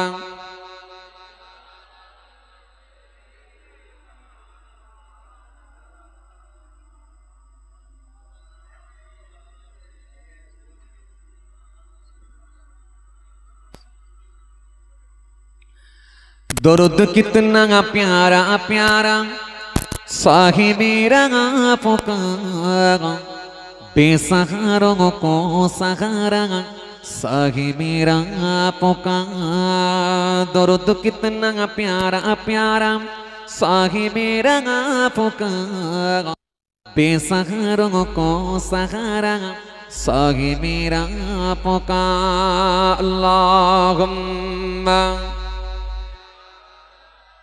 सय्यदना मौलाना मुहम्मद वाला आलि सय्यदना मौलाना मुहम्मद सल्लल्लाहु अलैहि वसल्लम। झट गई गम की घटाए, टल गई तूफान भी, झट गई गम की घटाए, टल गई तूफान भी। नाम जब हम में पुकारा साहिबीरा पुकारा, दर्द कितना प्यारा प्यारा साहिबीरा पुकारा, बेसहारों को सहारा साहिबीरा पुकारा। दर्द कितना प्यारा प्यारा साहिबीरा पुकारा, बेसहारों को सहारा साहिबीरा पुकारा। मीरा मीरा मीरा मीरा मीरा मीरा मीरा मीरा मीरा मीरा मीरा मीरा मीरा मीरा मीरा मीरा। अल्लाहुम्मा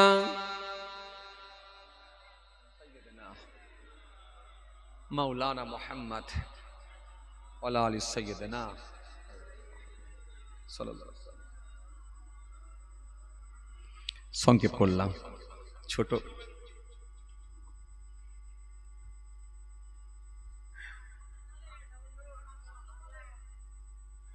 কি হবে বলেন দেখিনি, সমস্যা যে দেখেন, ইনি বলে হুজুর প্রভুর ডাকে সবাই জাগে। সেক্রেটারি সাহেব বলেছেন, ওখান থেকে মাশাআল্লাহ আমার বয়োজ্যেষ্ঠ ভাইজান তিনিও বলেছেন জন্ম আমার নবীর যুগে। আবার ওখান থেকে একজন বলছে হুজুর একটা বাংলা বলেন, তার মানে যে কোনো হলেই চলবে। দুটো চারা দিলে হবে, চারা দিতে হবে, তাই তো? মানে চারা, খুব বড় মাপের গাছ না হলেও চলবে, চারা গাছ হলে চারা দিলে হবে, যে দুটো চারা দিলে হবে। আমি তো জানি না পাবো কি পাবো না, আল্লাহ তোমার দেওয়া সেরা জান্নাত। আমি তো জানি না পাবো কি পাবো না, আল্লাহ তোমার দেওয়া সেরা জান্নাত। আমি শুধু জানি নরকের গুণে সইতে পারবো না কোনো দিন রাত আমি তো জানি না পাবো কি পাবো না। আল্লাহ তোমার দেওয়া সেরা জান্নাত আমি তো জানি না পাবো কি পাবো না। আল্লাহ তোমার দেওয়া সেরা জান্নাত। আল্লাহুম্মা সৈয়দনা মৌলানা মুহাম্মদ ওয়ালা আলি সৈয়দনা মৌলানা মুহাম্মদ সাল্লাল্লাহু আলাইহি ওয়াসাল্লাম। গুনাহ তো করেছে আমি বালুরা সে সমান অগণিত সীমাহীন পাপের তওবা কবুল করে না রব্বুল আলামিন। হায়াত আমার কমছে শুধু প্রতিদিন গুনাহ আমার বাড়ছে শুধু বাধাহীন। তুমি তো পারো দিতে নাজাত আমি শুধু জানি নরকের গুণে সইতে পারবো না কোনো দিন রাত আমি তো জানি না পাবো কি পাবো না। আল্লাহ তোমার দেওয়া সেরা জান্নাত আমি তো জানি না পাবো কি পাবো না। আল্লাহ তোমার দেওয়া সেরা জান্নাত। আল্লাহুম্মা সৈয়দনা মৌলানা মুহাম্মদ ওয়ালা আলি সৈয়দনা মৌলানা মুহাম্মদ সাল্লাল্লাহু আলাইহি ওয়াসাল্লাম। মাশাআল্লাহ, আলহামদুলিল্লাহ। যাই হোক, আপনাদের অনুরোধ রেখে আর একটা পড়েছি বাংলা। আল্লাহ নিয়ে এলে ফের আলোচনা হবে ইনশাআল্লাহ। সবাই আমার জন্য দোয়া করবেন। এ তো গোলমাল হয়ে যাচ্ছে, দুটো হয়ে গেছে, ফের বলছে হুজুর আর একটা। এই আপনারা বিরক্ত হচ্ছেন না? আল্লাহু আকবার বলে সারা রাত থাকলে কেউ বিরক্ত হবে না। যে সত্যি ভালোবাসেন আপনারা, মহাব্বত করেন, এটা আন্তরিকতা। এটা আমাকে দেখে নয়, এটা আমার দাদু নানাকে দেখি, আমার প্রিয় মোর্শেদদের দেখি। ভালোবাসা এটা আন্তরিকতা, মহাব্বত। এই মহাব্বতে অনেক কিছু হয়, কথা ঠিক কিনা ভুল বলেন? এখানে এমনও মানুষ আছে 500 টাকা দিয়ে যদি বলা হয় সারা রাত বসে থাকতে হবে, 500 টাকা দেবো, থাকবে না। এমনও লোক আছে, আরে 200-100 তো দূরের কথা, 500 টাকা যদি বলা হয় যে সারা রাত বসে থাকলে 500 টাকা দেবো, কিচ্ছু করতে হবে না, খালি একটা চেয়ারলে রাস্তার উপরে সারা রাত বসে থাকবে, কিচ্ছু করতে হবে না, খালি বসে থাকবে। ফজরে এসে দেখে যাব, আর মাঝে মাঝে রাতের বেলা একবার করে এসে দেখে নেবো যে আছে কি না। সারা রাত থাকলে 500 টাকা। এমনও লোক আছে বলবে তোর পয়সা দরকার নেই, ছাড়, কি পয়সার ফুটানি দেখাচ্ছিস? দিনে আমি 5000 টাকা কামাই, তুই আমাকে সারা রাত বসিয়ে 5000 টাকার প্রবলেম দেখাচ্ছিস, 5000 টাকার লোভ দেখাচ্ছিস। কিন্তু নবীর মহাব্বত, আল্লাহর ভালোবাসায়, কোরআন হাদিসের ভালোবাসায়, পীর মুর্শিদদের ভালোবাসায়, আউলিয়া কিরামদের মহাব্বতে এমনও লোক আছে সারা রাতই বসে থাকবে। এটা হলো কোরআন হাদিসের মহাব্বত, ভালোবাসা। জি, যাই হোক, আলহামদুলিল্লাহ অনেক সময় আপনারা দিয়েছেন। যাক, একবার মহাব্বতে দরুদ শরীফ। আল্লাহুম্মা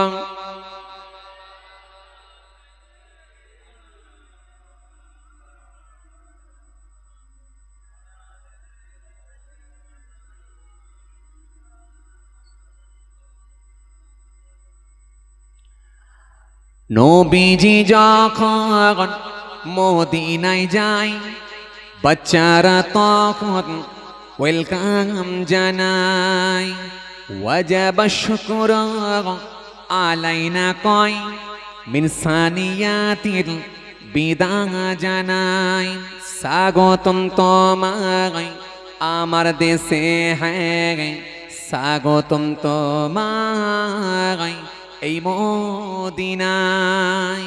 আপনি এটা বলছিলেন তো নাকি? হায় হায়, এটা নয়।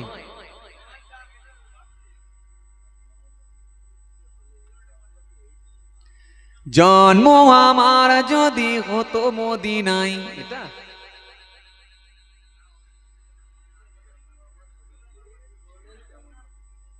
জন্ম আমার নবীর যুগে হলে কেমন হতো,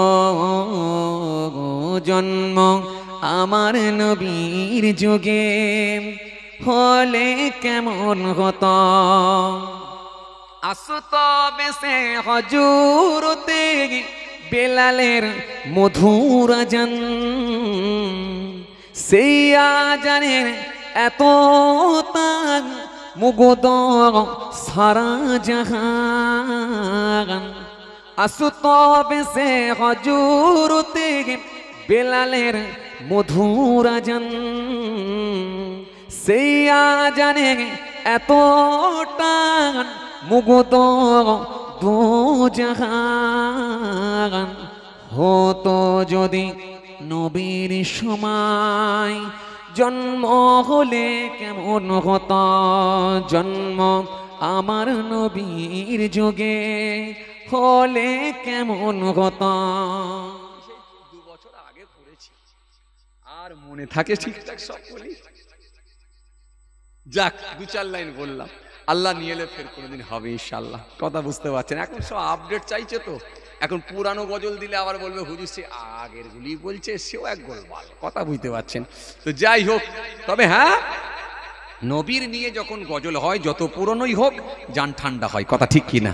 আল্লাহ নিয়ে এলে ফের কোনোদিন আলোচনা হবে ইনশাআল্লাহ। সবাই আমার জন্য দোয়া করবেন, আমি আপনাদের জন্য দোয়া রাখি। সবাই আউযুবিল্লাহ বিসমিল্লাহর সঙ্গে সূরা ফাতিহা শরীফ 3 বার, সূরা ইখলাস, কুল হুয়াল্লাহু শরীফ তেলাওয়াত করুন। সকলের তরফ থেকে দোয়া করা হবে। শেষের কলিটা একটু গোলমাল হয়ে গেছে, তোমরা এটা ছেড়ে নিয়ে যাবে।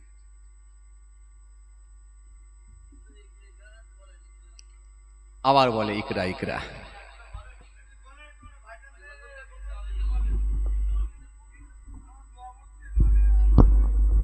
আমাকে দোয়া পড়তে হবে না?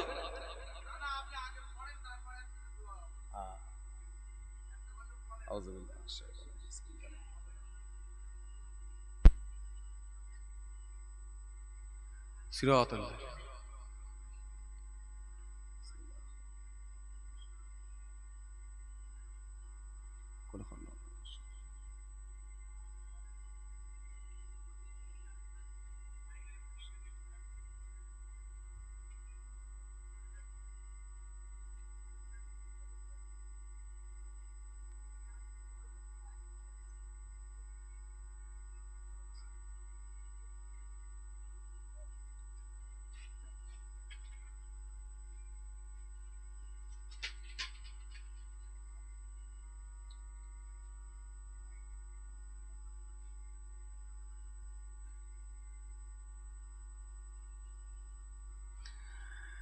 ইকরা ইকরা পড়ো, ইকরা ইকরা, ইকরা ইকরা পড়ো, ইকরা ইকরা, ইকরা ইকরা পড়ো, ইকরা ইকরা, ইকরা ইকরা পড়ো, ইকরা ইকরা। জ্ঞানী হলে ইকরা, জানতে হলে ইকরা, আল্লাহ নামে ইকরা, আল্লাহ বলে ইকরা, ইকরা ইকরা ইকরা পড়ো, ইকরা ইকরা, ইকরা ইকরা পড়ো, ইকরা ইকরা। আল্লাহুম্মা সাইয়্যিদানা ওয়ালা আলি সাইয়্যিদানা সাল্লাল্লাহু আলাইহি ওয়াসাল্লাম। পর শব্দ আকো স্বপ্ন বাঁধো বইয়ের সাথে ঘর, বই তো তোমার বুকে শুদ্ধ আলোর মেহরা পড়ো, ইকরা ইকরা পড়ো, ইকরা ইকরা, ইকরা ইকরা পড়ো, ইকরা ইকরা। জ্ঞানী হলে ইকরা, জানতে হলে ইকরা, আল্লাহ নামে ইকরা, আল্লাহ বলে ইকরা, ইকরা, ইকরা, ইকরা পড়ুন, ইকরা, ইকরা, ইকরা, ইকরা পড়ুন, ইকরা, ইকরা। আল্লাহুম্মা